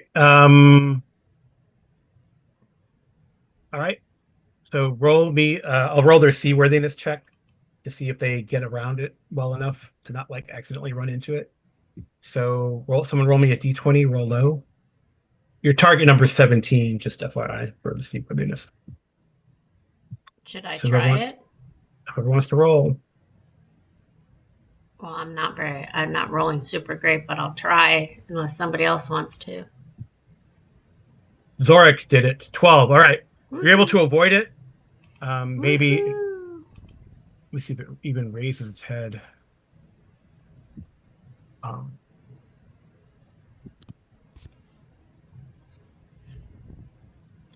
right. It kind of raises. It does raise its head, but fortunately, it doesn't seem like hostile. Maybe it just ate. Maybe it ate a bunch of fishmen recently. Who knows? I was gonna say we could launch the fishmen out at him, give him a snack as we're going by. It kind of raises its head, gives a big yawn. There's some steam that comes out of its nostrils and mouth. It just seems kind of warm as it washes over you guys, but then it dips its head back in the water and seemingly goes back to sleep. Okay, that's good. Keep going. Yep. And the next day, hopefully we'll get out of this calm. Yep. Looks like the wind has shifted. Which is good. Mm-hmm. And it shifts. And this is what, day 3? Yep, day 3. Okay, so now we have 17, 27 out of 30. Okay. All right. It's a good north wind. So you can sort of a light north wind, so you can tack across, so you can start heading like this direction, and you're able to make it 27 miles or so.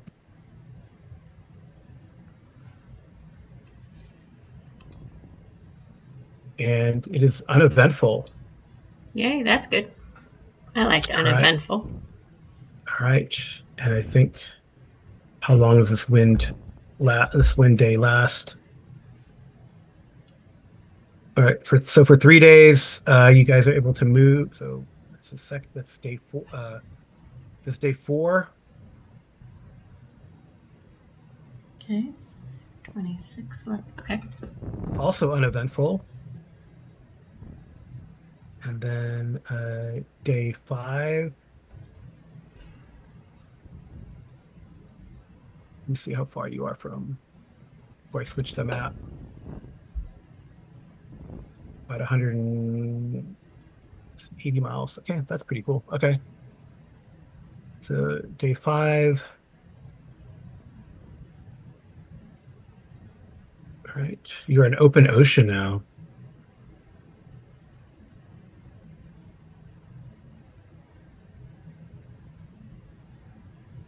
And I am keeping track of the rations. Okay.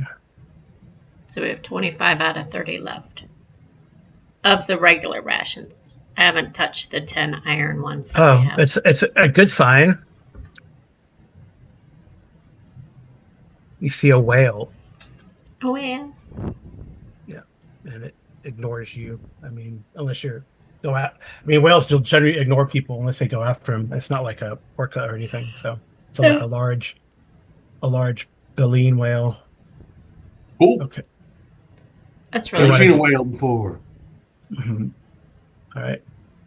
So you're 180 miles, sort of.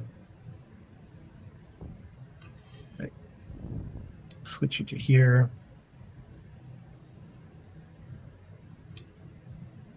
This is a 30 miles per hex. So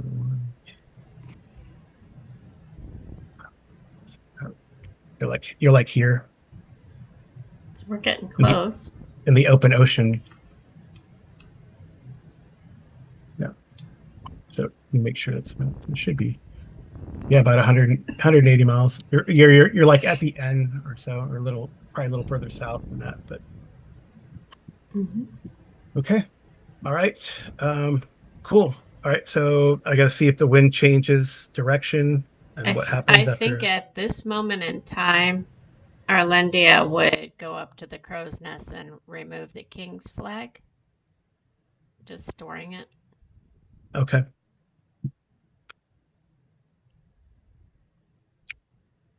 You're light. So Because I don't think anybody else out here is going to care about the king. yeah, it becomes calm again, unfortunately.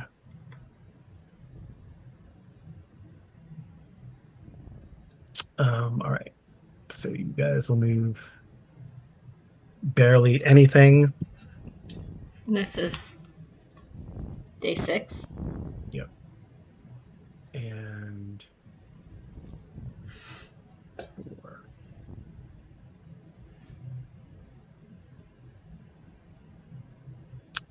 Although, I wouldn't take one of those rations off because Yeah. we ate the eel. Oh yeah, you can use the eel to Okay. supplement. So I'll put one ration back. Mhm. Oh, interesting. You come upon some floating seaweed. It's nothing more than a thick patch of seaweed which is broken off from the sea.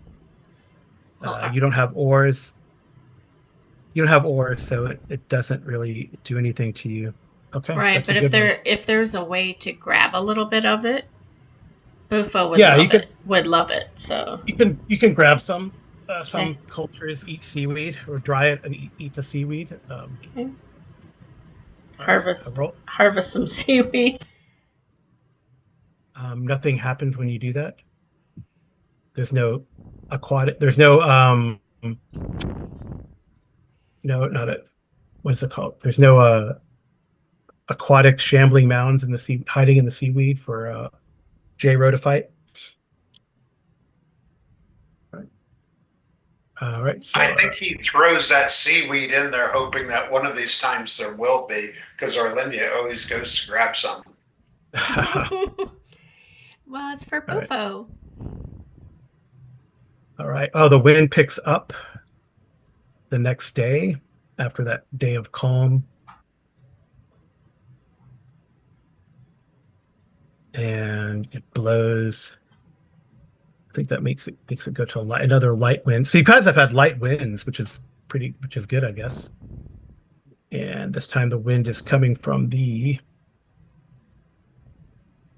west again, unfortunately. So you're gonna have to sort of. Do you want to attack north or south? Um, Like you want to go more or less this way or back up this way? I mean, I'm thinking if the wind is mostly coming from the west, we don't really have much of a choice, right? We'll probably go north. North. Okay. Yeah, I'm trying to leverage the wind if it continues to be that way. Right. So you move it. So these are 30-mile hexes. So you move to like here. So, all right. Yeah. You're getting all sorts of encounter possibilities. I apologize, but that's how we play this game. Right. And your open ocean.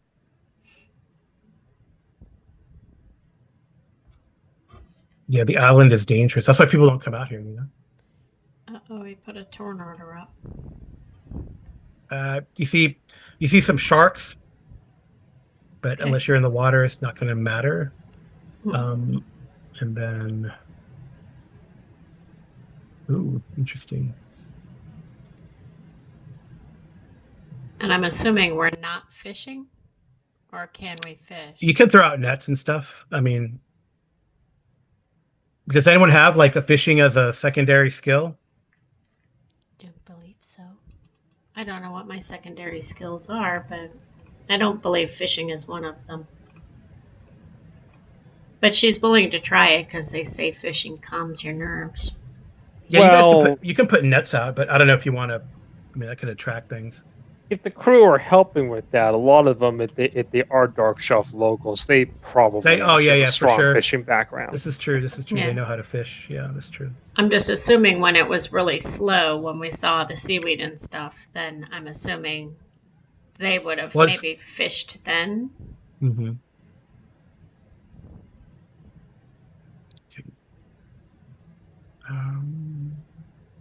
Right. Obviously not where the sharks are, though. All right. Again, it's like a night thing. So we'll have Arlindia, Zorik, and Veer roll a d6.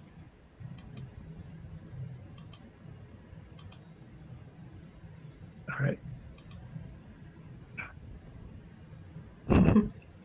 So if we're supposed to roll high to see it, Snake's the only one that sees it this time. No, it's everyone. No one's surprised.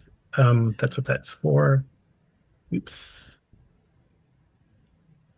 So there's something quite large. I guess it'd be 10, about 50 yards off the starboard. Off to starboard, you see something large. Seems like feeding there in the water. Maybe there's a whole bunch of luminescent plankton around, and fish are jumping up and in and out of it. And you see this tentacled creature. Can we angle the boat so that we can avoid it and maybe angle back towards Highport?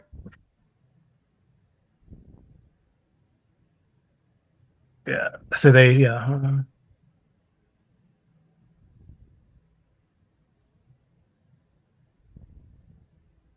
but it seems to, you could probably see like its large, large eye kind of shining in the luminescence that kind of peers over at you, one of its large eyes, but it doesn't seem to care to go after even though this is pretty big, they're large, these creatures, but it seems to be content to eat fish right now.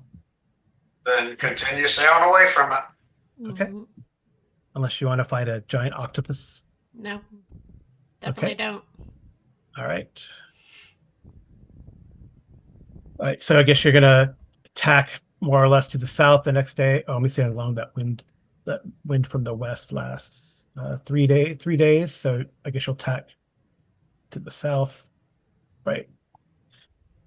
Um, you fortunately have that, and then let's see if anything happens. It's uneventful. I guess you want to go south or north to tack this time to crosswind it. Probably north a little bit. I want to stay away from the coast, don't you guys? I think we have a greater chance of calling attention to ourselves if we're on the coast. Okay. All right. And I don't know. Are you counting days? Because I lost track. I am. Because that was how many days? 3 or 2? Yeah, 3 days. It was like this is the third. This is the third day of the calm of the sorry the wind of Okay. the westerly wind. All right. And Okay. let me see what that is. So that's a total of 10 days then. 10 days. I think you made pretty good time. Yeah, Mm-hmm. I think. Well, on my sheet it says 9 rations used, but it's 10 days of sailing because we didn't Huh. use rations one day. Right.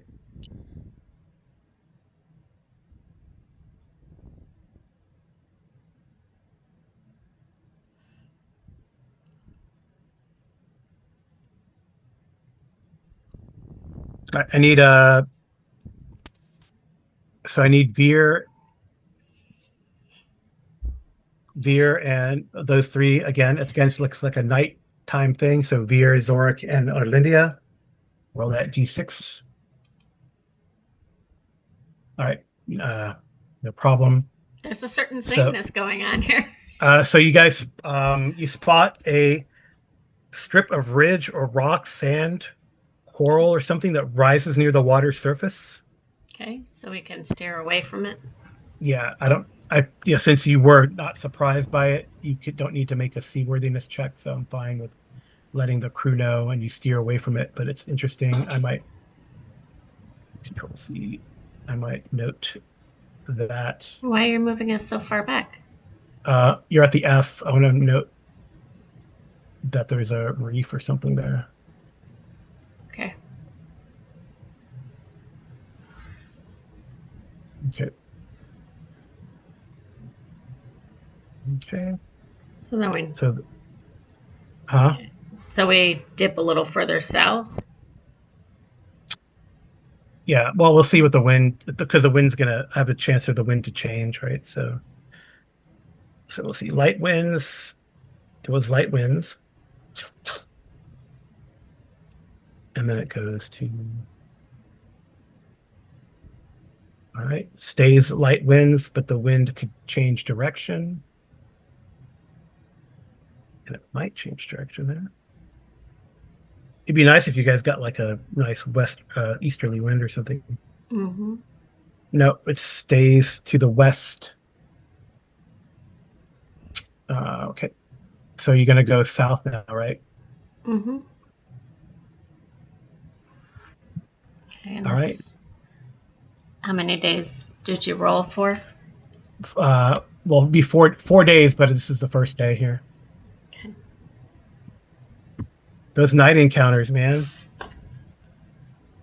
So same thing for the 3 night owls. Okay. Oh, I was keeping track of rations. Hold on. Yeah.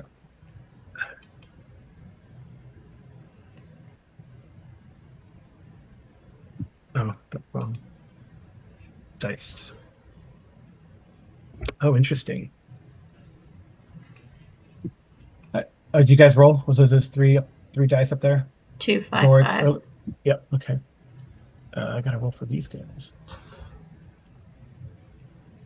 All right. You see another ship. Okay. Do they seem aggressive?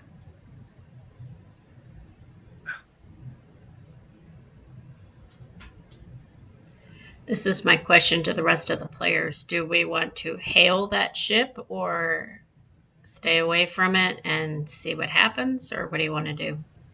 Kind of flag they flying? Don't know. Well, that's what we're going to be needing to find out. So, Yeah. Um, What flag are they flying, Carl? I'm looking at them.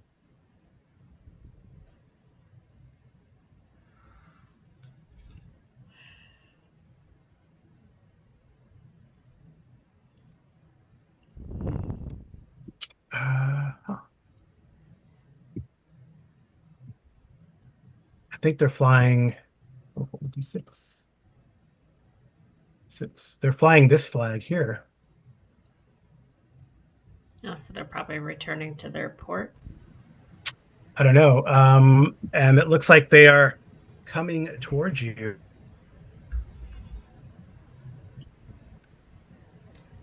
Okay. They're flying that flag heading towards us, but where are they on the map? Above us, behind us, to the side of All right. us? That's true. I did not see what the flag was you pointed out. Oh, am I on the wrong layer? Oh, it's This the this one. Ah, okay. I missed the paint. Flaming eye. Yeah, that's not the dark sail though. that's a great name for the ship. Thank you. And then they as they come towards you, they're raising the flag of something of the flaming eye. No one, you guys, no one. I guess you guys could have done research about the Palmarge before you left, right? So I guess this is from the these are the salt banner orcs, Okay. and you see yeah. Okay. So I don't know if you want to you want to fight them or do you want to avoid them or what do you want to do? I'd like to avoid them personally. I mean, if Try they to be outrun. well, I mean, we don't have a quarrel with them yet, so Ready for a fight, but trying to avoid them. Okay. yeah. You see Does that? this ship have ballistic capabilities on it also? I can't remember when we. Oh yeah, Yeah. you do. You do have a There's a catapult. yeah, you have And catapult and ballista, I believe. yeah, but I don't want to seem aggressive towards them. No.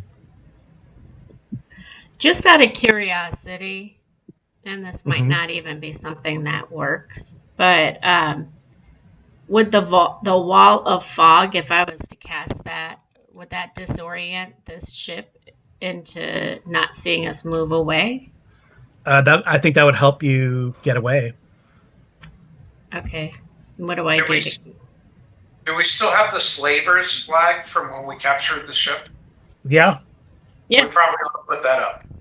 Oh, okay. But I'm thinking we could do that with the wall of fog up there, right? Well, what do you guys want to do? You want to put the slaver ship up or the wall? Well, we'll see. Well, You could do both. Put the flag up because at least they might identify us before that wall of fog tries to comes in and helps obscure us getting away. Okay. We'll definitely Okay. do that. Okay. So you put that flag up. Yeah. And then if all else fails, Maybe we could have done that a little while back, Oh, but that's fine. Well, I mean, there's no need to. So you can roll Yeah. someone roll me a 2d6 and add 2 to that. I've been rolling a lot. One of you guys should roll. Because Have a eventually D20 won't like me. 8.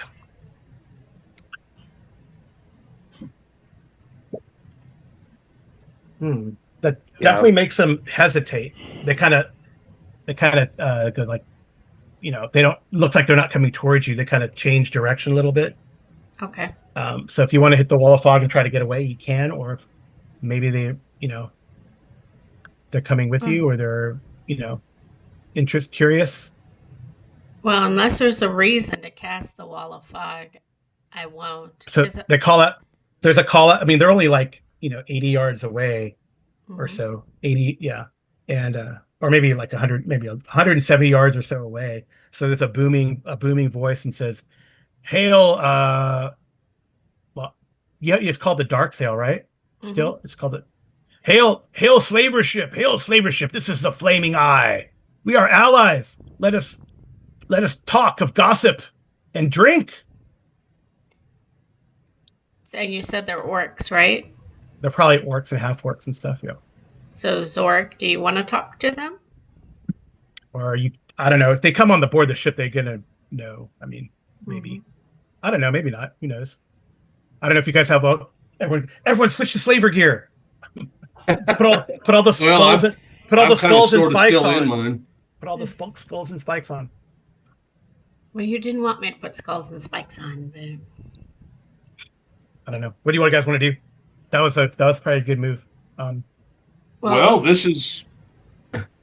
I mean, we're wanting to kind of find out about the slave trade, so this might be get some information. mhm. I mean, Arlindia would put the cloak on that the other mage had, Oh yeah. and she would walk to the edge of the boat and say, "Identify yourself, please." Let's just say we are the Flaming Eye. We are whatever this is the salt burner. Is that what it says? Salt. We are from the Salt Burner Orc clan. Yes, Ah, I am Captain Garak. I bid you good day, Captain Garak. We are from the Dark Sail. We are new to this area. Might you give us some advice? We are part of the slave trade. Maybe you can give us a name to speak to when we arrive in Highport, and we will give your name as a reference.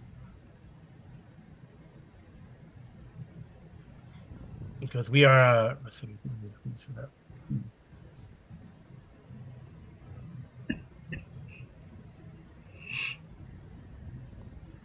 I says, well, we respect your trade, but we are not so friendly right now with the clans in Highport.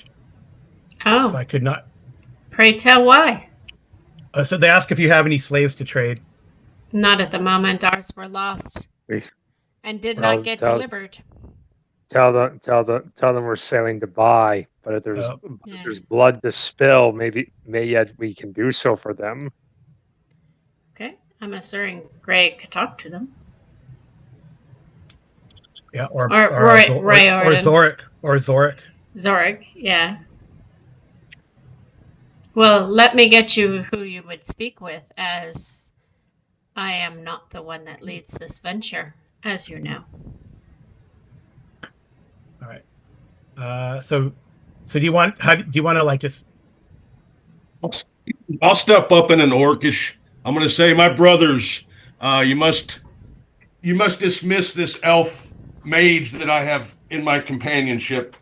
I understand about being on the outs for our occupation keeps us on the outs. We are seeking future slaves. They say, well, Highport is the place to go. They tell you. They might know something. What flag should we fly when we approach the coastline? As they say, your flag is fine. Highport is welcoming to the trade, to the man flesh and other trade. So I wonder see how much they know. We know that a lot of trade comes through Highport. Though where they get them, who knows? But the whole, he tells you that there is another. So he tells you the bloody axe, about the bloody axe gnolls, the crooked claw gnoll orcs, the jagged blade, and the rotting crakes, and the sounds like my kind of place. So I guess let's say all these clans here that are on the outskirts. So these guys are groups that are in Highport. So these which ones? So they probably are at odds with the Crooked Claw. They let you know. Would they know who runs Highport? Oh yeah, that's a good question. They said they say ever since, and they'll give you the name because that's kind of fun.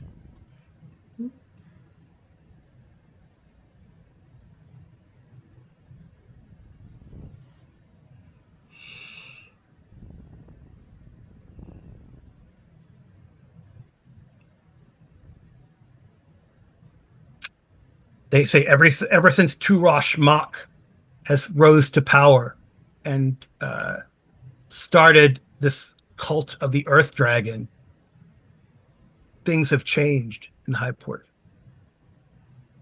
We do not believe for the good.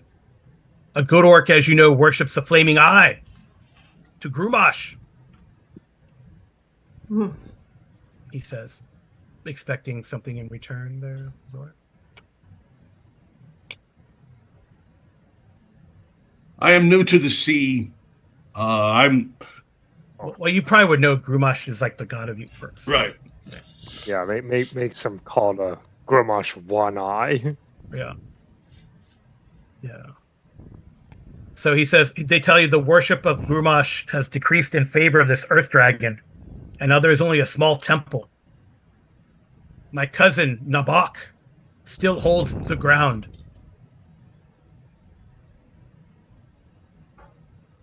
Habak is the temple of the eye. Of His cousin. Grumash, his cousin Grumash.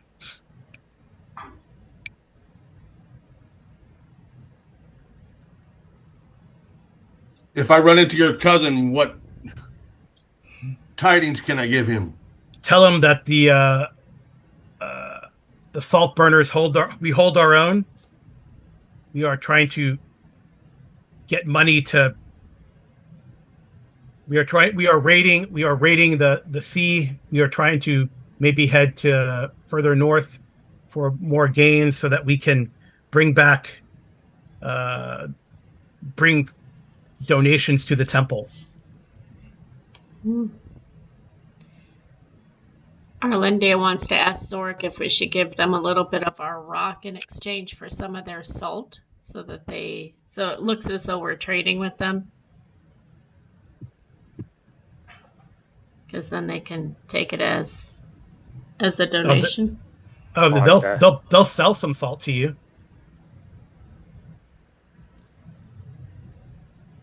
I do not know what to do with rock other than for ballast. I see. But we will sell you salt.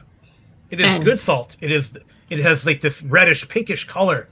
Very very good when you add it to wild pig. I do not have wild pig with me, but how much would your salt cost us? So that I may go get it from the treasury. Don't mention treasury. Well, from my satchel. I'll say from my satchel. Yeah.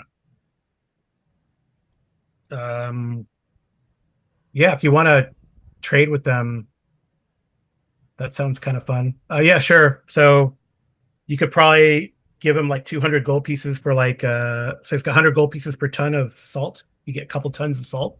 Okay, we'll do that. Salt burner salt. Do you have any other wares that we might purchase from you? Yeah, so that's going to take some time. So right, we just needed to find out the information. I'll trade some of the my pipe out of the orchard of the Great Leaf, my pipe weed, and we'll trade some salt. Thank you for the information. I bid you safe sailing. Yeah, I bid you good raiding. Thank you, my brother. Would it behoove us to tell them about the sandbar, or would they? Yes. So I guess you guys meet like on the dinghy, like on the across on the dinghy, or you're close by, and you guys shake hands. So Gorak is he's more looks like more like a half orc actually. Okay. Than an orc, so he's a half orc. You kind of give it at dawn. You kind of get a good look, and there's probably about 20 to 25 orcs on board this boat. It is it is probably not a cog. It's probably it's got oars and lantine sails. It's probably more of a small galley, right? Okay. So a Or smaller maybe ship, even like it's a smaller ship. Maybe not even that. Maybe more like a Viking type ship. Let me see. What's a good one? like a long ship. Um, Yeah, just maybe out like of a just out of curiosity, did they recognize that Zorik has Bazali's armor on? no, no. It's probably like a Nar. So it has a sail, but also oars, like a Okay. Nar ship. Um, it's a little smaller than your boat. So it's, to go. We were they say truth be told, but they I guess you introduce yourself as Bazali or is it just Zorik? I didn't introduce myself as him, no. Oh, you're Zorik. Yes.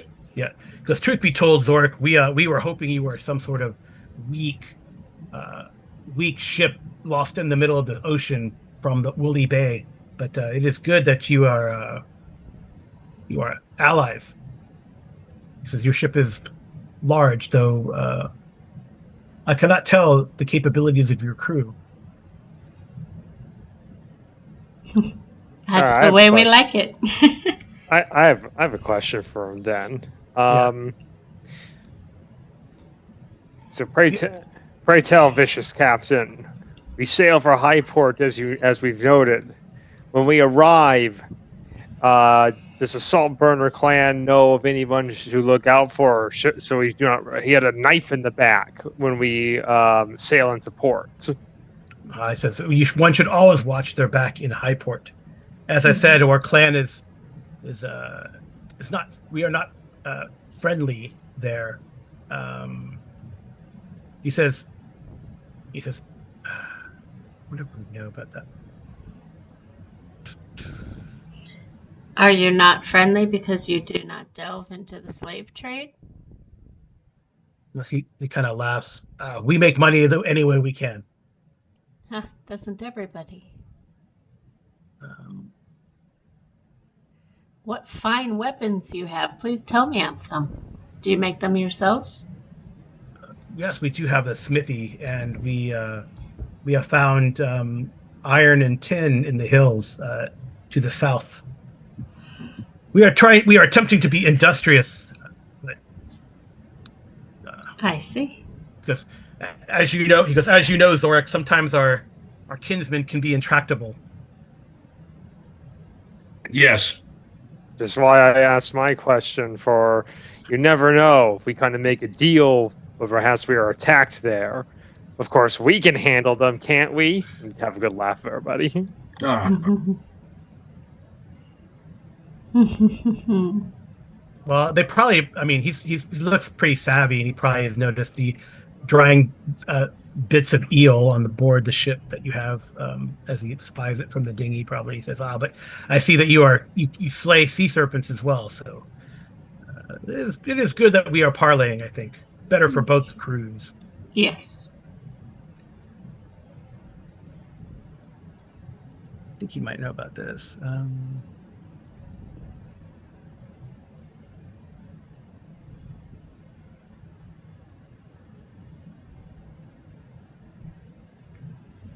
He says the main strength of this new Turok Mall and his Earth Dragon is this temple. Ah, the temple.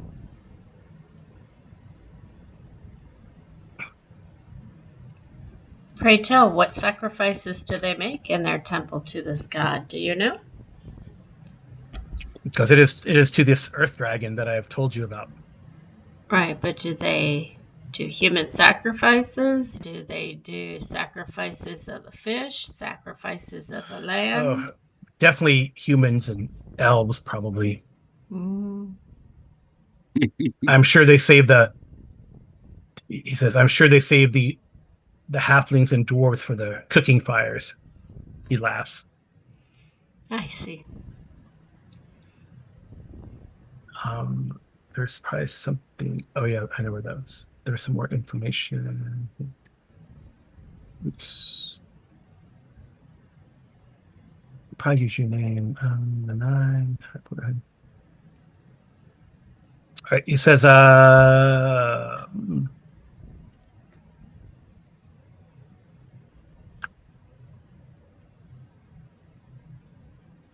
there it is. All right. So he says, oh,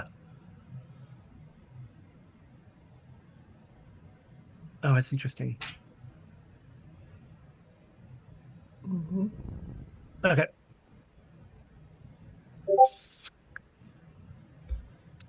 Pray tell, what interests you?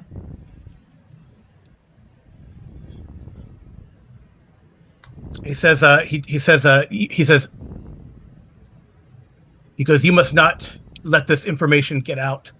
But one of our spies, Pieta, who is he is actually a human but worships the eye, has put herself into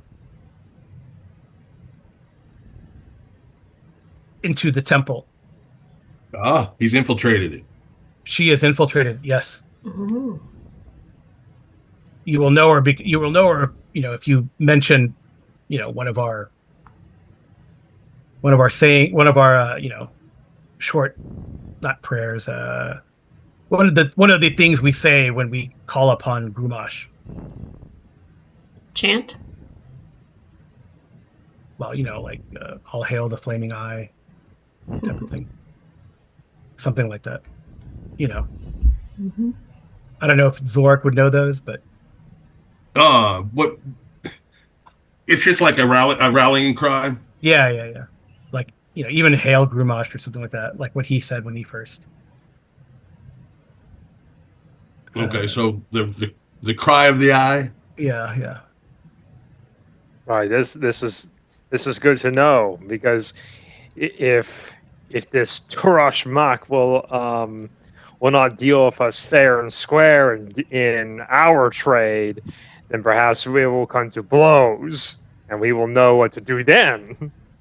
Well, he goes, I think this trade is through this temple. It is under Highport. Under Highport, huh? So in the depths below? Because we just do not, I don't know,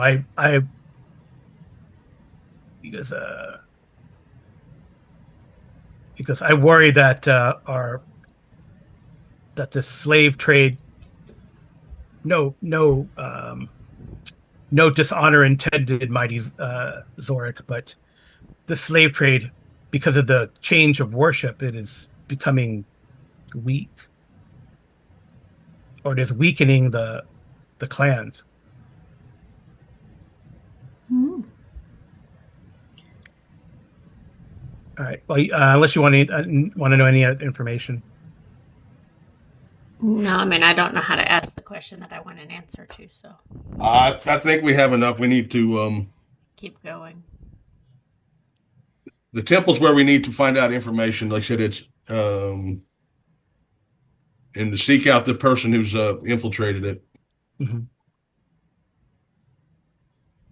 Is there a letter or a dagger or something that we could take to Piata so that she would know Letters- that we've spoken to you? Letters and daggers are for elves and humans, because it is always word of mouth with us. I see. What if you get caught? We don't get caught. Because do you not think it is foolish for a villain to leave a memoir or a anyway? The words No, of the it is- salt burners are true. We will take your information and we will make it true. He asked if is there anything we need to know about the travel from the north. Just about a sandbar. You can tell about the reef. That's probably helpful, right? Yeah. This reef, or the fishmen, although that was kind of far away. But That's too far away. by Dark Show. Yeah.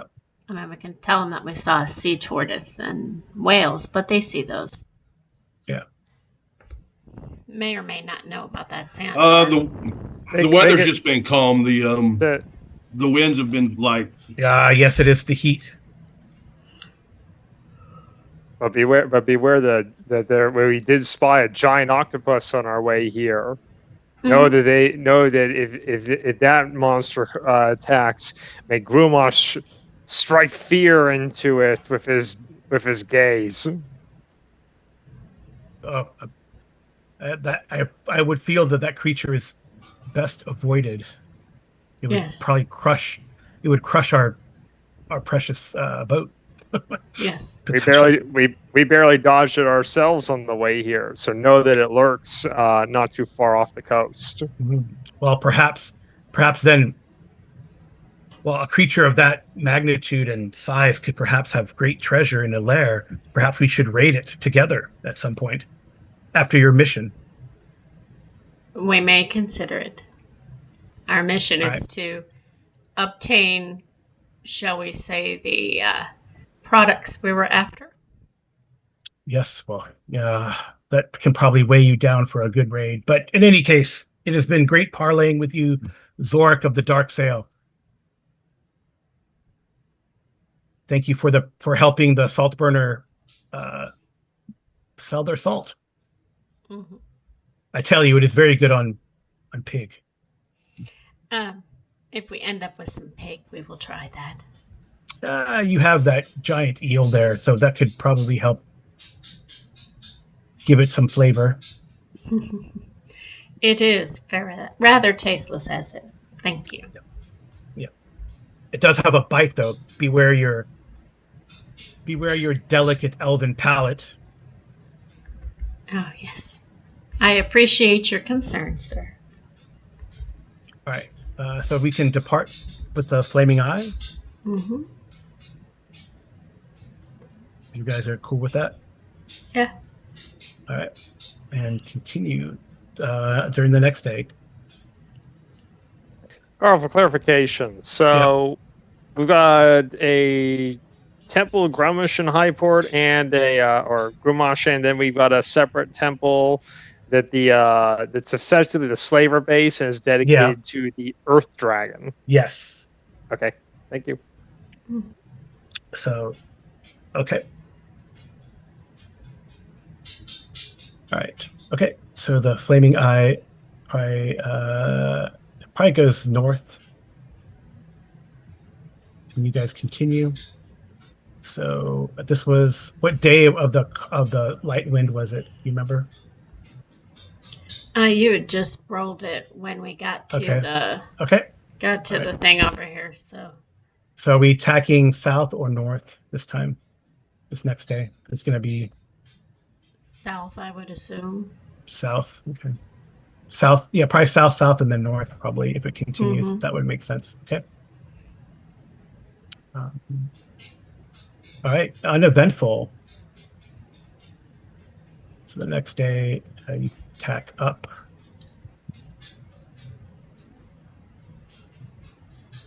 Also uneventful. Look at that. And then the next day, you reach Highport. Which is almost exactly 20 days when we reach it. That's awesome. Okay. Yeah, so you reach Highport. I do have a map, but I'll give you at least a layout. And this is probably a good place to stop, I would say, unless you want to try to meet the contact or whatever. Um, so Highport is sheltered in a small inlet on the north coast here. It is there's a high city on a steep bluff, and you see this coast road with a bunch of abandoned villages. They look like, um, and the cityscape. Much of the city still looks like it's partially destroyed. Um, so you do see some shops and stuff in the lower part of the city.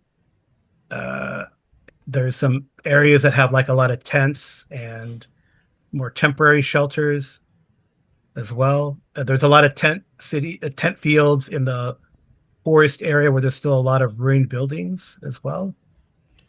There's a lot of warehouses that look like they've been rebuilt or repurposed near the docks, and there's also 3 towers converted into lighthouses. Do we see anything that would be like an inn?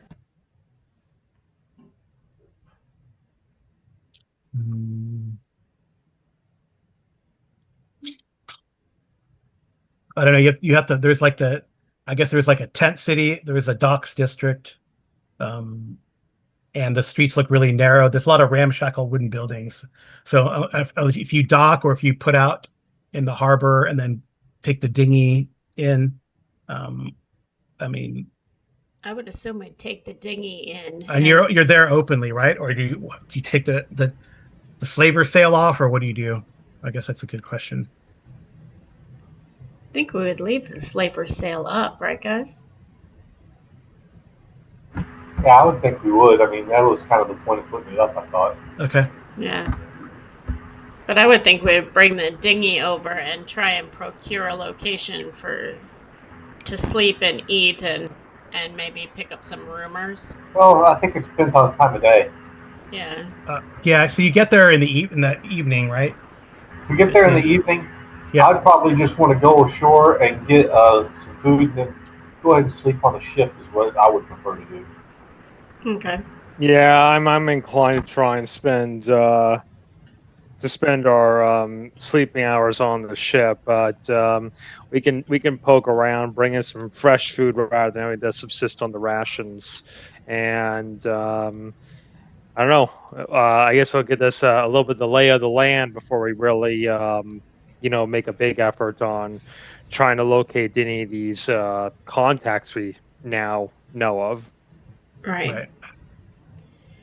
So you said there's a port area and a tent city, which is more populated right now.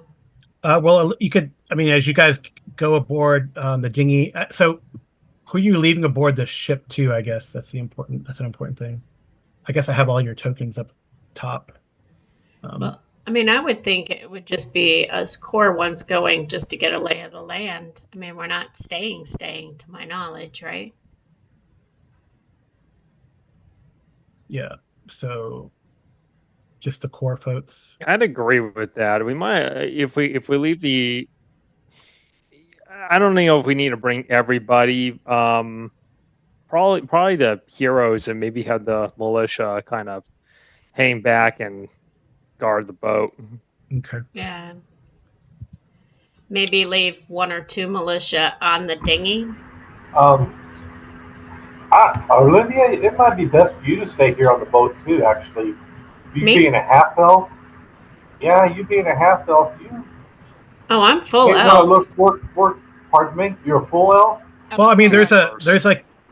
a human district. I mean, the guy Gorok did tell you that there's like, yeah, and you see there's humans walking around on the docks too. You know, as you guys approach, so it seems like it's more cosmopolitan than you might have thought. Though there's definitely humanoids, which would be the odd thing, right?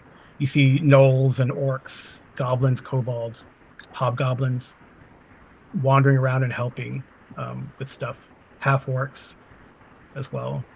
So I don't know if they might give Arlindia a hard time, but I mean, I'm assuming she has It's her not like cloak on with her hood up, and she just kind of looks like anybody else. and you don't think that the slavers had that elven woman with them, right? So Yeah. it's not like they don't know or they don't use. All right, so is Kerr staying on the boat then? I think so. I think Arlindia Gordon? would stay close to Zorik and act as if she's, I don't want to say his slave, but under his employ, maybe. Well, So- we just needed to have that, guys, when we were talking to the other orc ships. In the town, I don't know if I need to act like you're. We just need to basically just get some.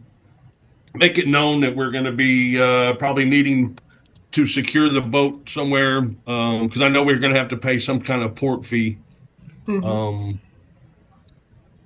And just kind of chill out and blend in for a few days before we start Asking finding too out some much. information. Here's Yeah. a rough map of Highport. I think I probably have the book that this is from.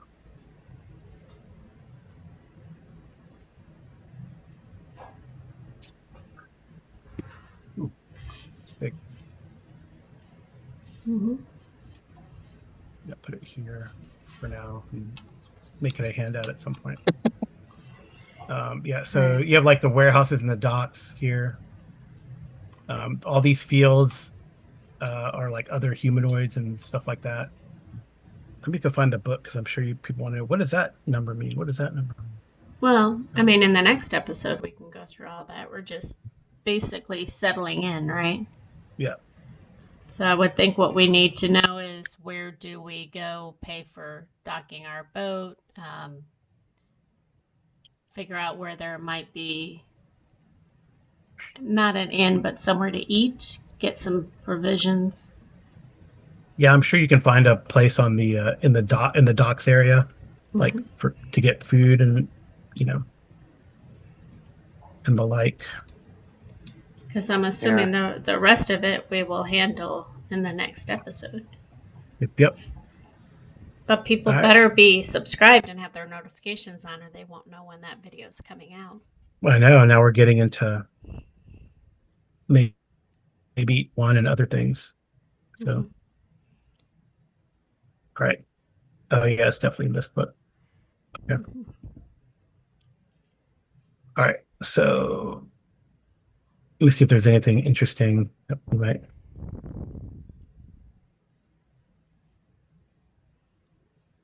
No, there. Arlindia, before we got into the dinghy, would have definitely put some of the salt onto the eel and tried it, because it was Oh yeah, it's pretty suggested. good. Yeah.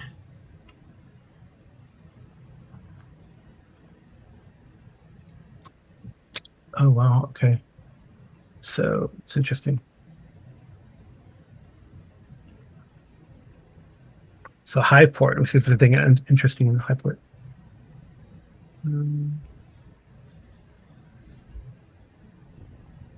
Hopefully, interesting does not include things that come up and attack us. Right. I know here in a couple weeks I cannot play and J-Ro cannot play. Are y'all still going to play? Do we need to get something? Maybe we can do something else. I don't know. Whatever you guys want to do. Maybe we'll wait. I think it's Well, let me go ahead and we can wrap up our recording here, and then we can discuss that. okay. So All if right. So we you, want to let's just stop here then before we get into it. But here's like a map of High yeah. Port. So interestingly, this is the temple of the Earth Dragon right here. We'll And definitely make this is the note of docks that. where you guys are going to. Here's the high city over here. So things Yeah, like that.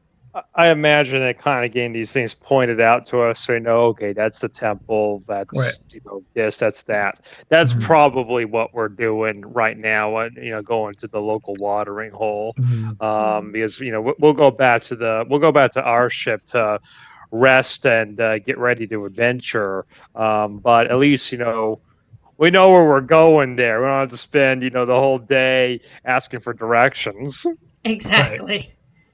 Yeah. Maybe we could even purchase a map if there's one for There's sale. probably no map of. Okay. But we could probably sketch one ourselves. Yeah. Alrighty. Sounds good. Okay. Well, that's good. Well, yay, we made it to High Port. Yay. And we didn't die. Yep. You did not die across the sea, which is great. Mhm. Okay. Well, thank you for running. No problem. All right. And we will see you guys soon Yep. Good night. and keep Yep. rolling. Thanks for playing, guys. Thank Thanks, Happy you. adventure. Appreciate it. Thank you for running, Carl, as always. Yep.